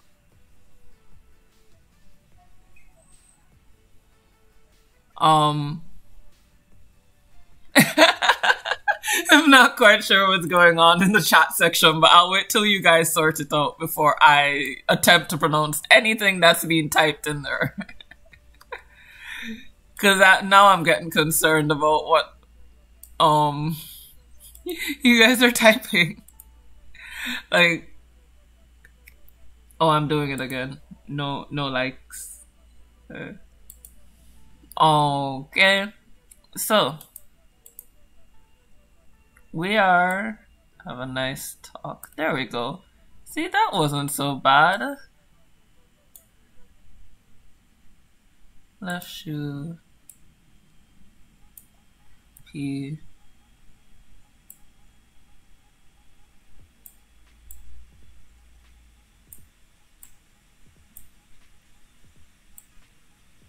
Yeah, I don't know why I don't do that. I just prefer to move one dimension at a time.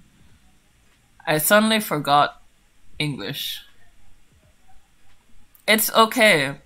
My English ranges from Jamaican to the Queen's English, and I assure you, there's a whole lot of room for error in that. This is a no-judged zone when it comes to errors in the English language. So let's see. We've got schedule, and schedule. Okay, so not schedule, but ske. Okay. So I have a friend who pronounces it schedule, which is a sh sound instead of a sk sound. And I really like that pronunciation. But that's an emphasis on the S instead of the SC. And I don't want to be the grammar Nazi because I don't know grammar well enough to try that at all. Alright, let's see. Other interesting questions I can ask the community. What would you do if you were one of these locked people? I'm just asking. If you were one of these locked people, what would you do?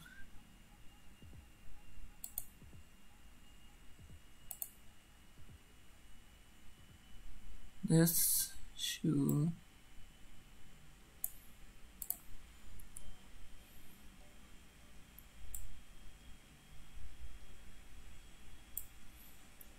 Okay. Okay, so I'm just gonna grab you. I'm trying to figure out what decides these shapes. Like, what's going on? Lock my phone. Okay, so I don't know how to make the infinity symbol, Mary. Maybe you just need infinite amounts of experience. Maybe that's what you need. Alright, so Mary just posted the daily story in the art chat. And for my sake and the sake of everybody else who tends to talk in the art chat, I'm just gonna pin that right now so I don't forget. If I was a lock person, I would lock the hearts of all gamers. Corey, you're like the supervillain in Kingdom Hearts. If Sora comes bursting into my stream, I'm going to blame you. I'm just letting you know this from now. Comes bursting into my stream, I'm going to blame you for it.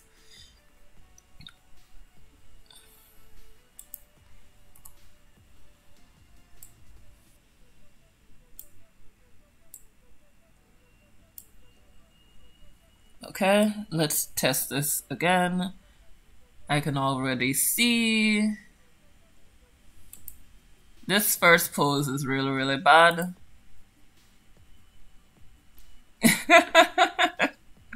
Oh my goodness. Yes, Xehanort. Although Corey is locking gamers' hearts, Xehanort is... Wow, there's a lot of spoilers today. Yeah, Xehanort is making clones of himself and time traveling because there wasn't enough tropes in Kingdom Hearts to begin with. We had to get the time travel in there somehow. Somehow we had to get the time travel in there. Although I'm making copious amounts of fun at the fact that Kingdom Hearts has time travel in it, I am a die-hard Kingdom Hearts fan. Just putting that out there. So, bad storyline and tropes and all. But if you really think about the Kingdom Hearts storyline, it's hella creepy. Like, you go around cloning yourself and injecting your hearts into several different people. It's kind of creepy. It's a lot of creepy. Not kind of creepy. It's a lot of creepy. It's a whole lot of creepy. Okay, I'm just gonna hit you. Let's see. Okay. Okay. Not sure what that's all about. Okay, so I think these things have shapes. Not sure what they're for, but that's gonna be my new research for the week. What do the shapes in my timeline mean? Things I should have probably looked up before I started using the program. But if I needed to know everything about a program to use it, I never go anywhere. Because Adobe updates every 5 minutes as far as I'm concerned. Okay, there we go. And let's do here. Ooh, wow, you look bad. Like, you look like you're losing your socks. Okay. But we're almost at the end. See, we've got most of this done. And then maybe, just maybe, I can get to her arms.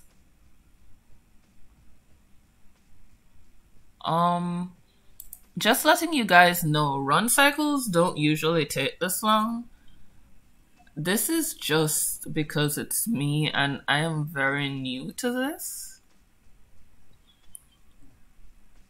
So I'm now applying theoretical knowledge for the first time.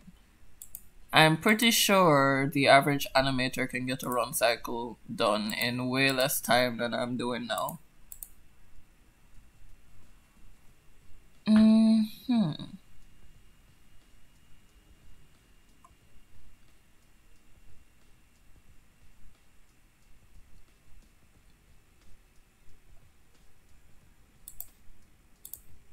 So I'm just gonna... Actually, no, I'm just gonna undo what I just did because I animated this whole thing with it parented to the... Okay, and stop.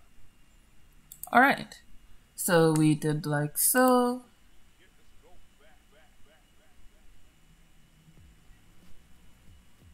Yeah, you can.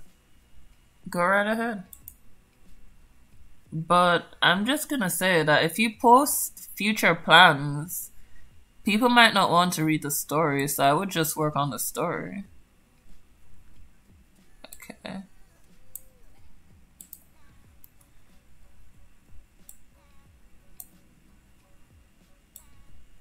There we go. And let's grab that. A sock. There we go. Now what I want to do for the right leg is I want to hit R on that again and move that back. In fact, no. I'm going to copy that, copy V, and R. Yeah. Copy V. And that whole leg, I'm going to move the rotation back.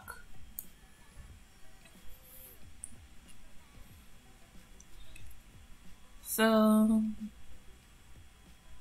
I like that kick up movement.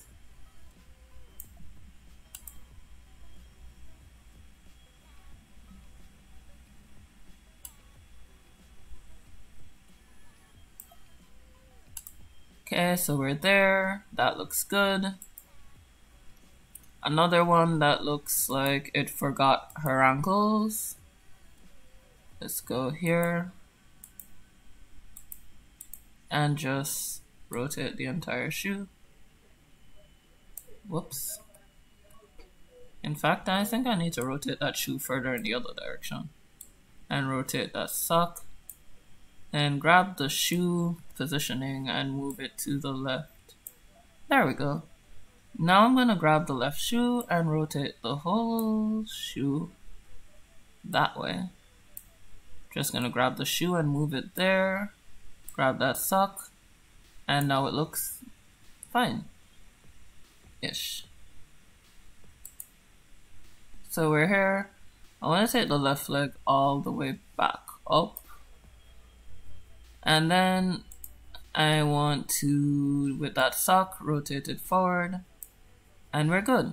So let's check out how this animation looks.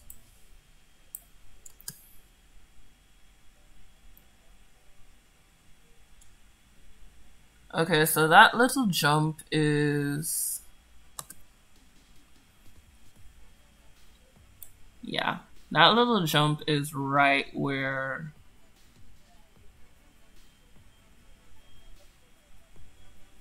this is. So we've actually got a problem with the loop, which I am going to fix now. This is here. So my first frame should be this, but it's not. So bye-bye.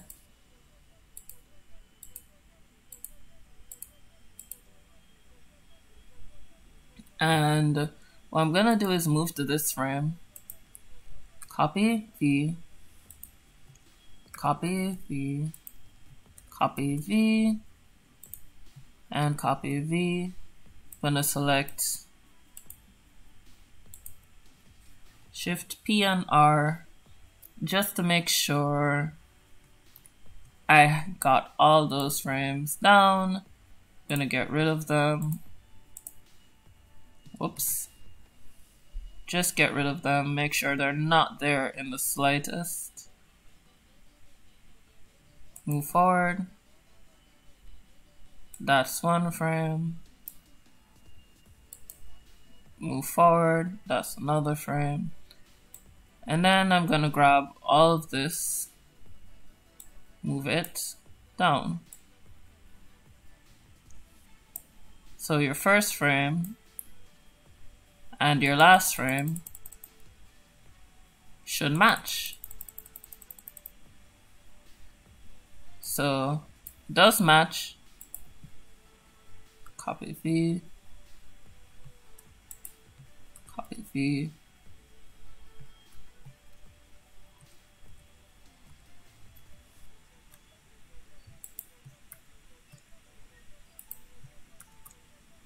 Okay.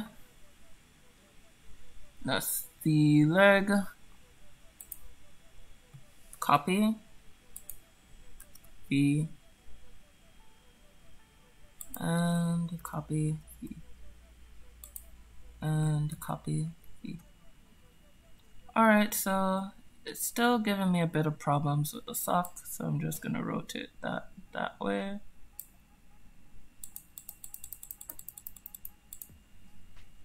Okay, and the problem is not with that. The problem is with the leg. So I'm just gonna check, yep. And I'm going to go into the effects tool and go into mesh, go into the form,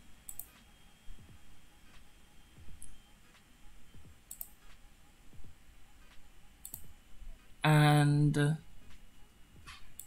I'm gonna copy,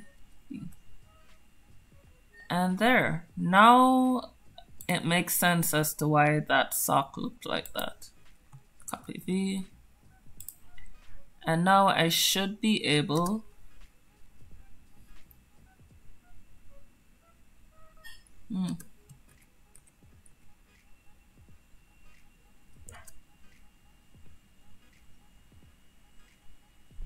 Okay.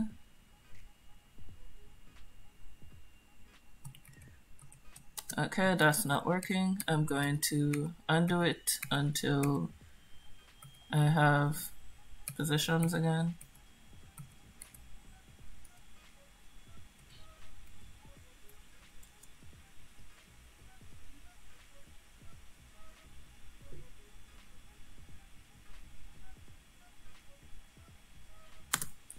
Okay.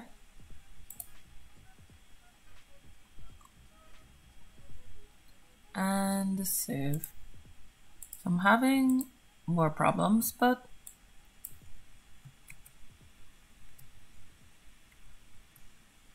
And let's play it again. So really all I'm gonna do is watch this until I see something that irritates my OCD. And if that didn't irritate my OCD, nothing will.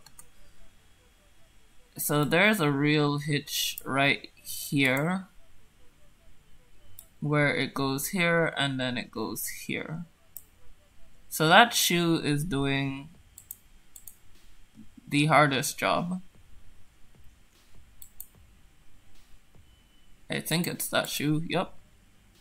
So shoe doesn't actually have a place to be right here. So I'm gonna do that.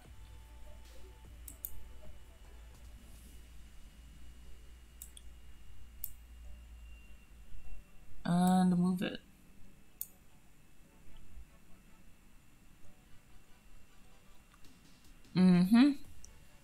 Whoops. That rubber band shoe goes a bit too far. Yes, it does. Not that one. There's something off with my first frame. Apart from the fact that it looks like her feet are messed up. And I'm trying to figure out the timing. So what I'm gonna go in to is here. I'm gonna open up all of these frames and check to see if there's anything misaligned. So I'm gonna go down into effects, puppet mesh. There's a whole lot of menus under here that's just, it only looks confusing. It's not as confusing as it looks.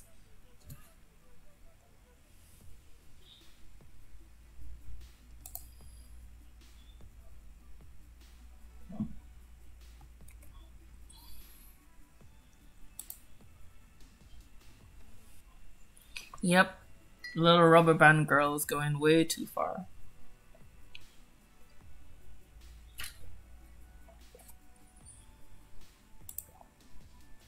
Okay.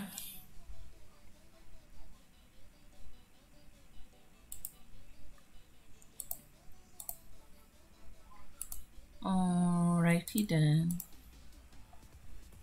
Okay, so race stream ended. So I can't pop in like I planned to make a nuisance of myself.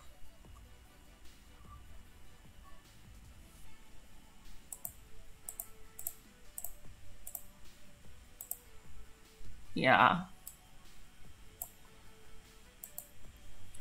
Okie dokie.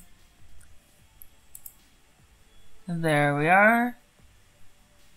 And click. So first thing I'm gonna do is zoom in on this. Get real up close and personal with that face. And grab this. Not that one. That. Yeah, grab that. Move it down. Grab the right shoe. Wherever it is. I believe in you, right shoe. Grab you, move it here.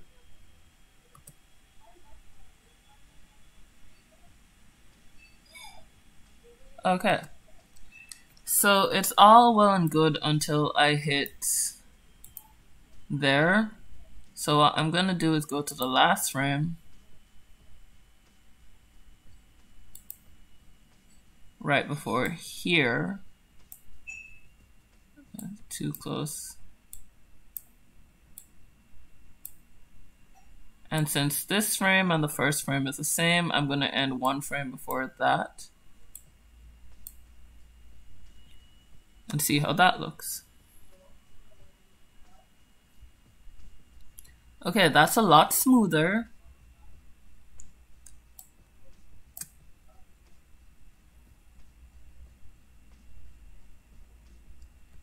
There's a bit of a weird slowdown in her leg, and I think it's because of this space right here.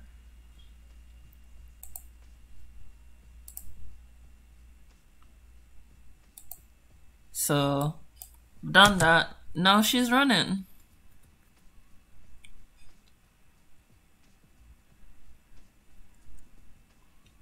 And this animation takes a grand total of 3 seconds. Yeah. Let it be known that professional animators have more patience than the average artist. 'Cause, wow. So, there we go. That's 3 seconds of animation of just a box running. So, I haven't really done anything with that yet, but what I am gonna do is unshadow the layers, unlock all of this stuff,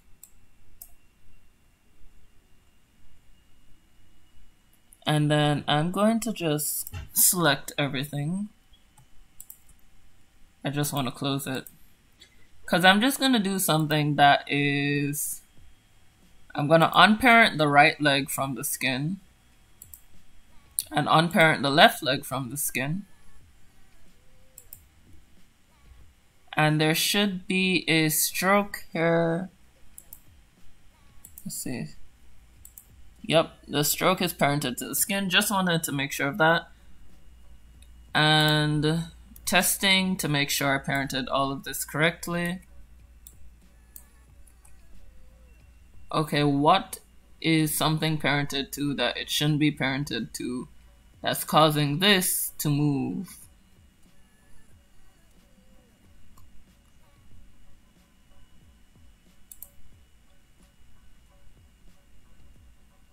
Right leg should not be parented to the skin. It should be parented to none. And the left leg should be parented to none. Alright, so let's see. Okay, so I'm just gonna do, I usually do this at the end, but I find that it gives a little bit more life to the animation if I do it now instead of later. So for the legs and the shoes, I'm gonna hit rotation. I'm gonna hit position and move back here. I'll adjust that, but for now I'm moving the skin down.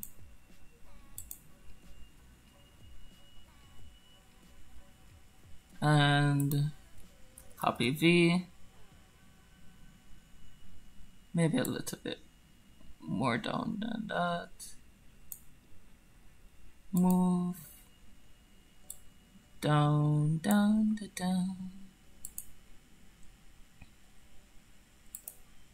Okay, so what I'm doing right now is I'm kind of faking weight. I haven't done enough studies on weight yet. So I'm using what little studies I've done here to go down.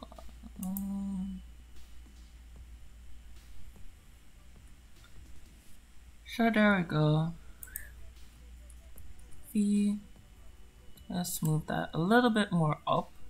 And the reason I'm doing this is so that it doesn't look so robotic. I want it to look like she goes down at different levels because the terrain has differences to it.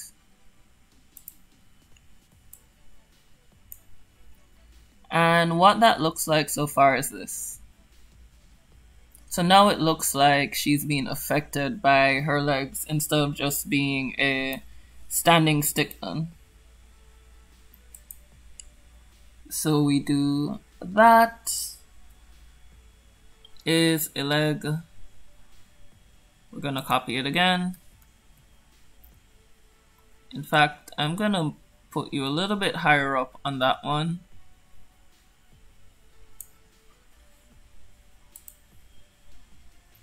Bring you down. And just on that last one, copy V, just a little bit down.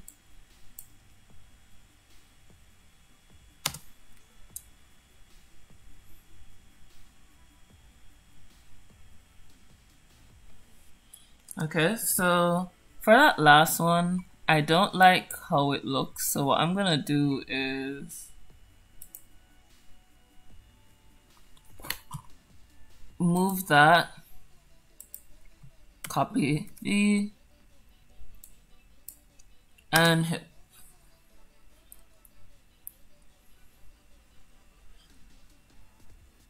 Okay. So that's how she looks. And that looks a little bit more realistic than usual. So now it looks like she's going up and down in relation to her legs. It looks like her legs are bearing a little bit of weight. And she looks like she won the race because that T-pose is usually what people who win do. So I've got approximately 20 minutes left. I don't think I'm going to be able to get any major things done. So I'm going to do some cosmetic stuff.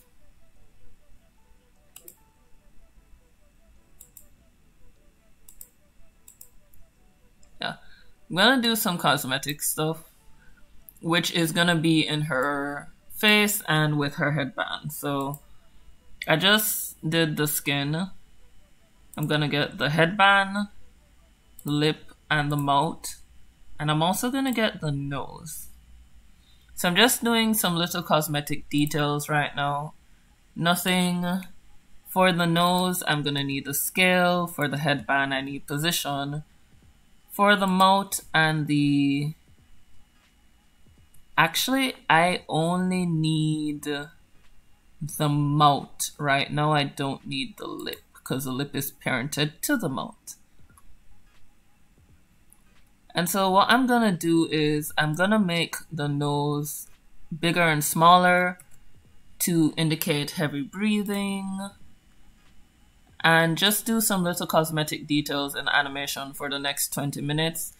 Nothing heavy duty like the contact poses and the running. So I'm thinking in between. So for the nose, I'm gonna hit that. And I'm thinking in between this irregular right here. So I'm thinking 1, 0, 5 should be about good. And then it's gonna copy V to 100. And then it's gonna be 107. 100. 104. Oh, I clicked 5. 104. And these little inconsistencies. Oh. Give me a second. Where is my...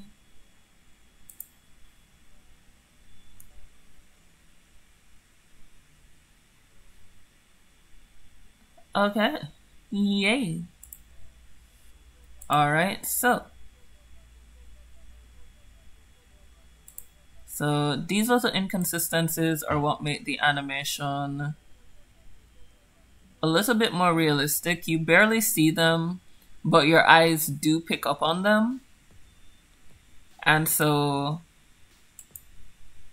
it's important to do. Actually, I think I might make this one like 9. And the next one, I'm gonna make it 95. So we're gonna start playing with that now. As she gets closer to the end where she's running slower, maybe she's taking deeper breaths, maybe she's taking quicker breaths to contrast the fact that maybe the reason she's slowing down is because she's taking quicker breaths. So I'm just gonna do that. Put quicker breaths here. And as for this last one, what I'm gonna do is copy the first one so that the loop stays consistent. So 95.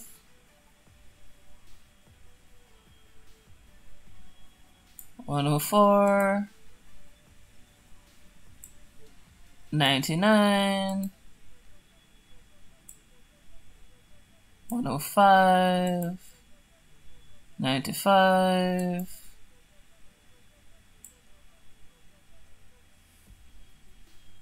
108. 100. And so that looks like that. Now, I'm committing a sort of blasphemy according to my teacher here by not easing these keyframes. And I usually do ease keyframes. The reason why they're not eased now is because I'm streaming and I'm trying to make sure that you're getting the best quality. I dropped a few frames earlier. And so I don't want to do anything more computer intensive. Easing frames and effects and all of these things really take a toll on the processing power of your computer.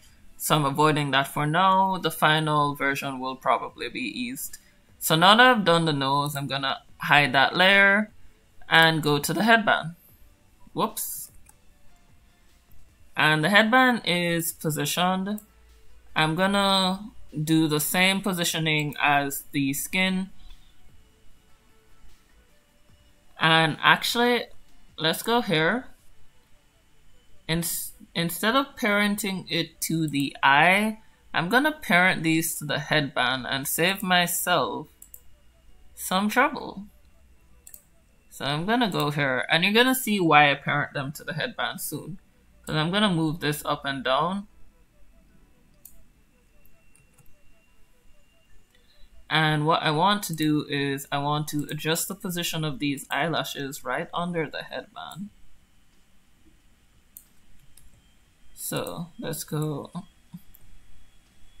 right eyelash, left eyelash. Do that. And now when the headband moves,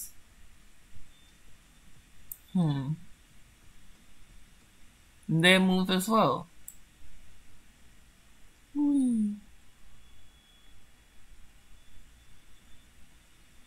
Okay, so Control Z. Alright. So we're here. Skin's in the right position. And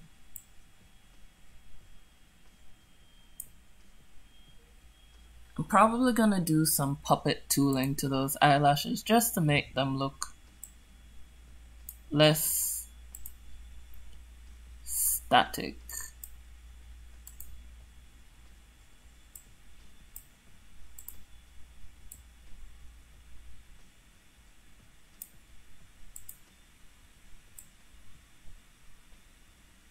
And we're there.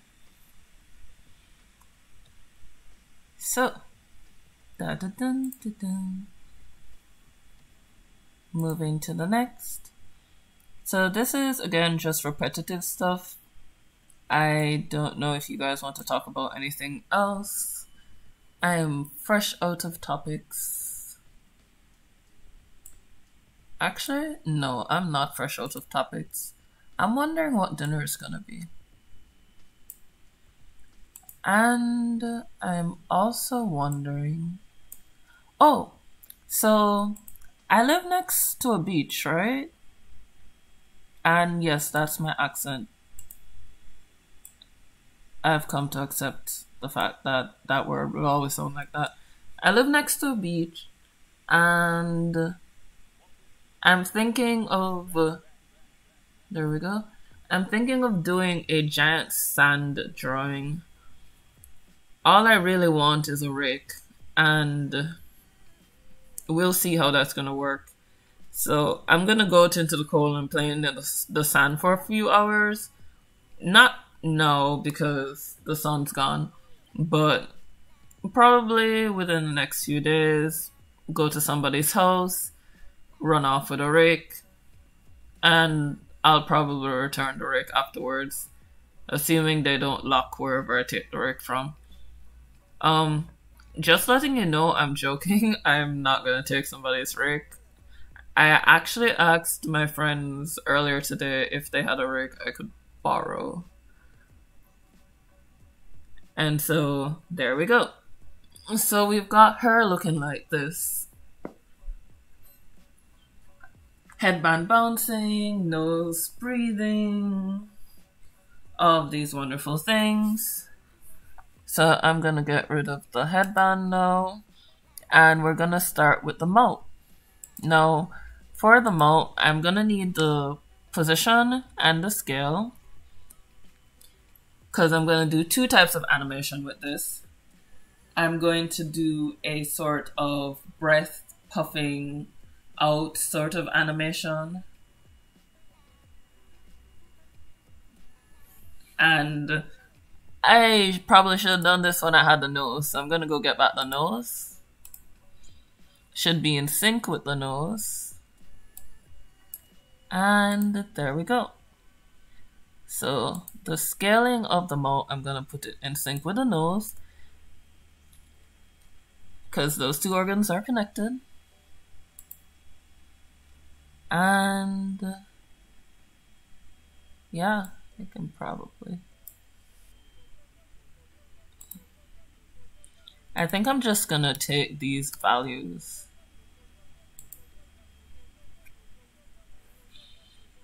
Actually, no, I'm going to reverse the values. Why am I going to reverse them? Wait, can I reverse them using the... Give me a sec, keyframe assistant.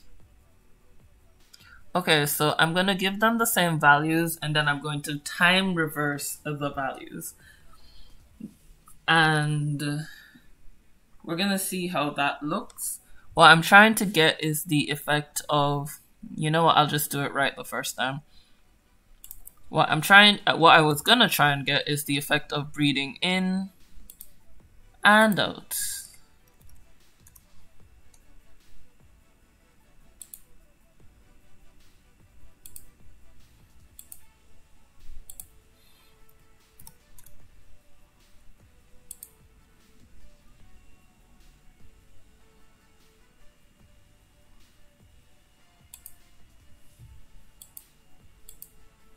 So let's go 105 on that. Let's do 100 on that, 100 on that, 106 on this. And while I'm doing this, I should probably have the positioning as well. So your hair and x-axis is what I'm looking at. So 90 from 85, so I moved it 5 that way.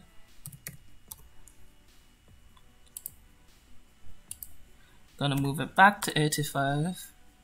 And what you're gonna get is that. So now it looks like she is breathing in and out.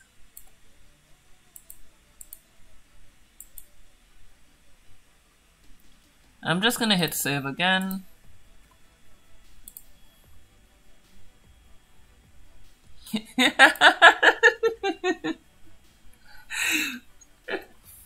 I try to be bad all the time. I just fail at it. I fail really hard at it.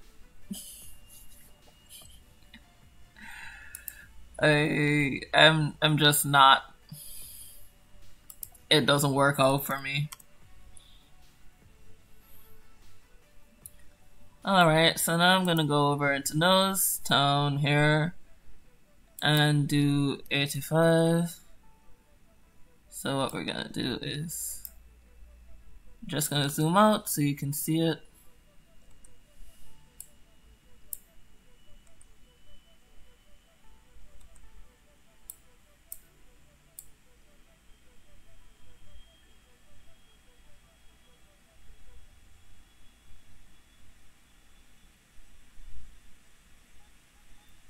Right. Save.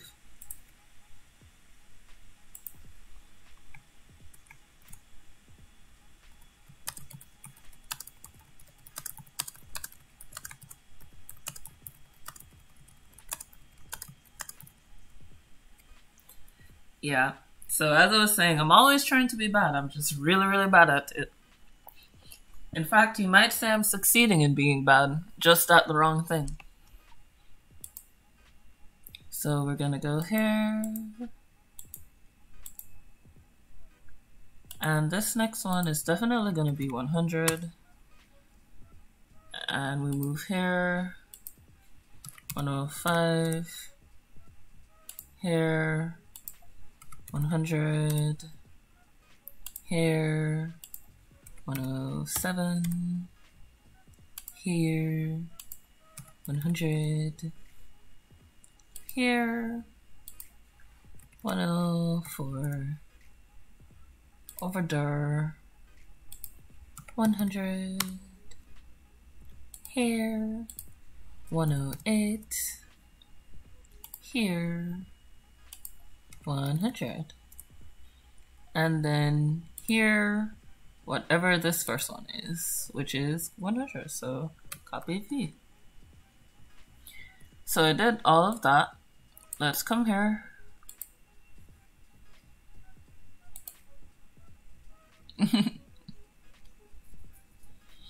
Thank you.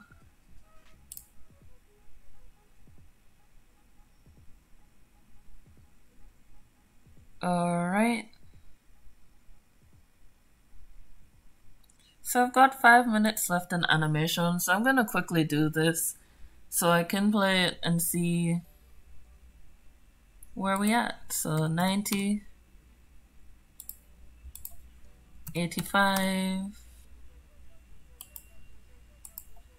93, 84, whoops, 84, 90, 80, come on, work with me, 85, there we go, and 90, 83, and whatever that first one is, okay, I think it's 90, so copy V. And what we're gonna get is this. So let's see.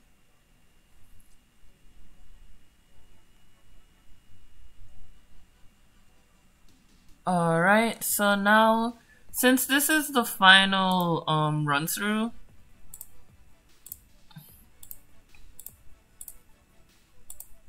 I am just gonna go in here, grab everything that I've edited. So stroke, skin, I haven't touched the hair yet. The hair is getting the same treatment as everything else. I'm gonna select all my layers, close them, hit R, hit P, and hit S. And then I'm gonna go through here and select all of these frames. Right click and easy ease. And now that animation is a lot smoother, it's not as jagged, and so on and so forth. And I'm really, really happy that didn't create any problems in the streaming process. I thought that was going to make the stream health go down. So, I mean, we've got 3 minutes left. And this is where we got for today. So I think that's a pretty good thing. I got one more character. Things that still need animating are the arms and the hair. I cheat a bit with the hair by using the wave distortion tool. But that's just the first pass through of the animation. Once I get all the characters animated, then I can go through with the puppet tool and do proper waves in the hair. It's really just a sine wave, so it's not that big a deal. But this is it. So what we're gonna do with her now is our composition. and I'm gonna move it here. And just letting you know, the composition is what all of this is in. Our composition is gonna be 3 minutes and 38 frames, 3 seconds and 38 frames. I'm actually gonna shorten it to 3 seconds and 38 frames. Hit OK. Hit play. And then in here, I'm going to test her by dropping her into here. Now you'll see she's right here.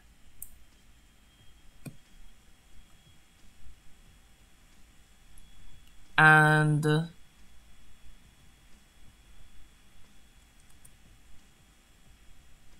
right, I'm gonna hit P on this.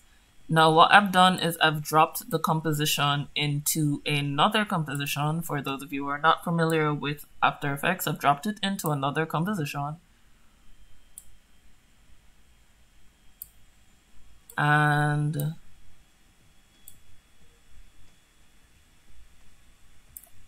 I'm just gonna hit out, hit that P position again, and move it onto screen. Then I'm going to copy this whole layer and paste it, move it here. The start of this layer, I'm gonna hit P and I'm gonna copy this, copy V, move to the next one, and copy V so I know where she is, and just move her.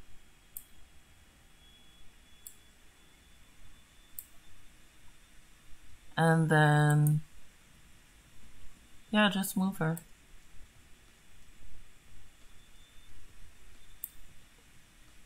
And copy V, move you here. Hit that position, copy V. I'm just gonna go in, do that.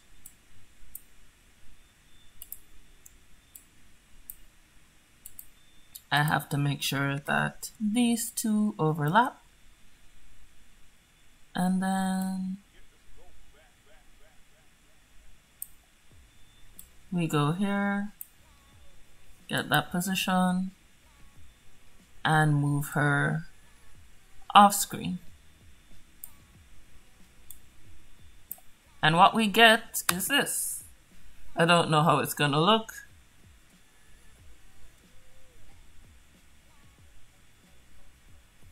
Okay, so that's not gonna work. We're not gonna move her off screen. What we're gonna do is move her here. Delete this, and let's see, copy V. Let's move you here, and then move you here.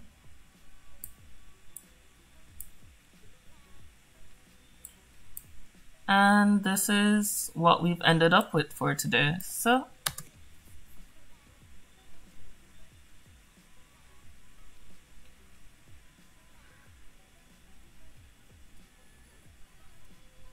now I'll have to make the animation a bit longer to accommodate for so that she doesn't disappear off the edge. But that's it. Thanks for staying with me today, guys. That is the sum total, so I'm just gonna be like here, fit up to 100%, and I think you guys should be seeing this full screen. Should be seeing this nice and huge on your screens. And I'll just hit play.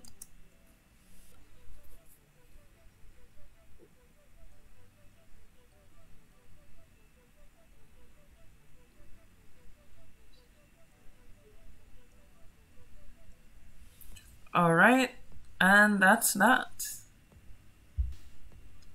So now we've got 2 things running, and that's the end of the stream. Thank you guys so much for joining me. We've got 2 animated characters, and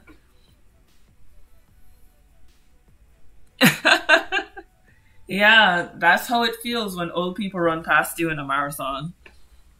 When you're young and, you know, supposedly in shape, and halfway through a marathon, an old person runs past you looking like, you know, cool as a cucumber and all of these things. That's how it feels. You trying your hardest and you're going absolutely nowhere. But guys, thank you so much for joining me. Unfortunately, we did not have Neenoo today. I'm gonna tell her that she missed all of you wonderful people. And that's the end. So I'm gonna come this way. And let's see. Let's go with this one.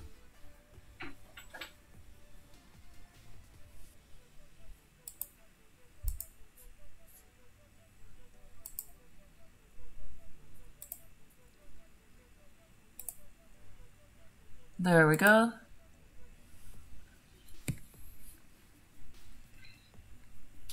Thanks for joining me today, guys. Yay.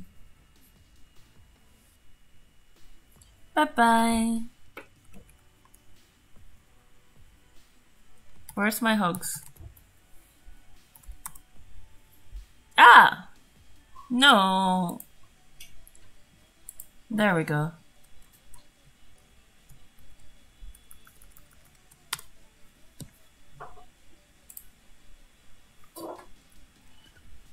All right, and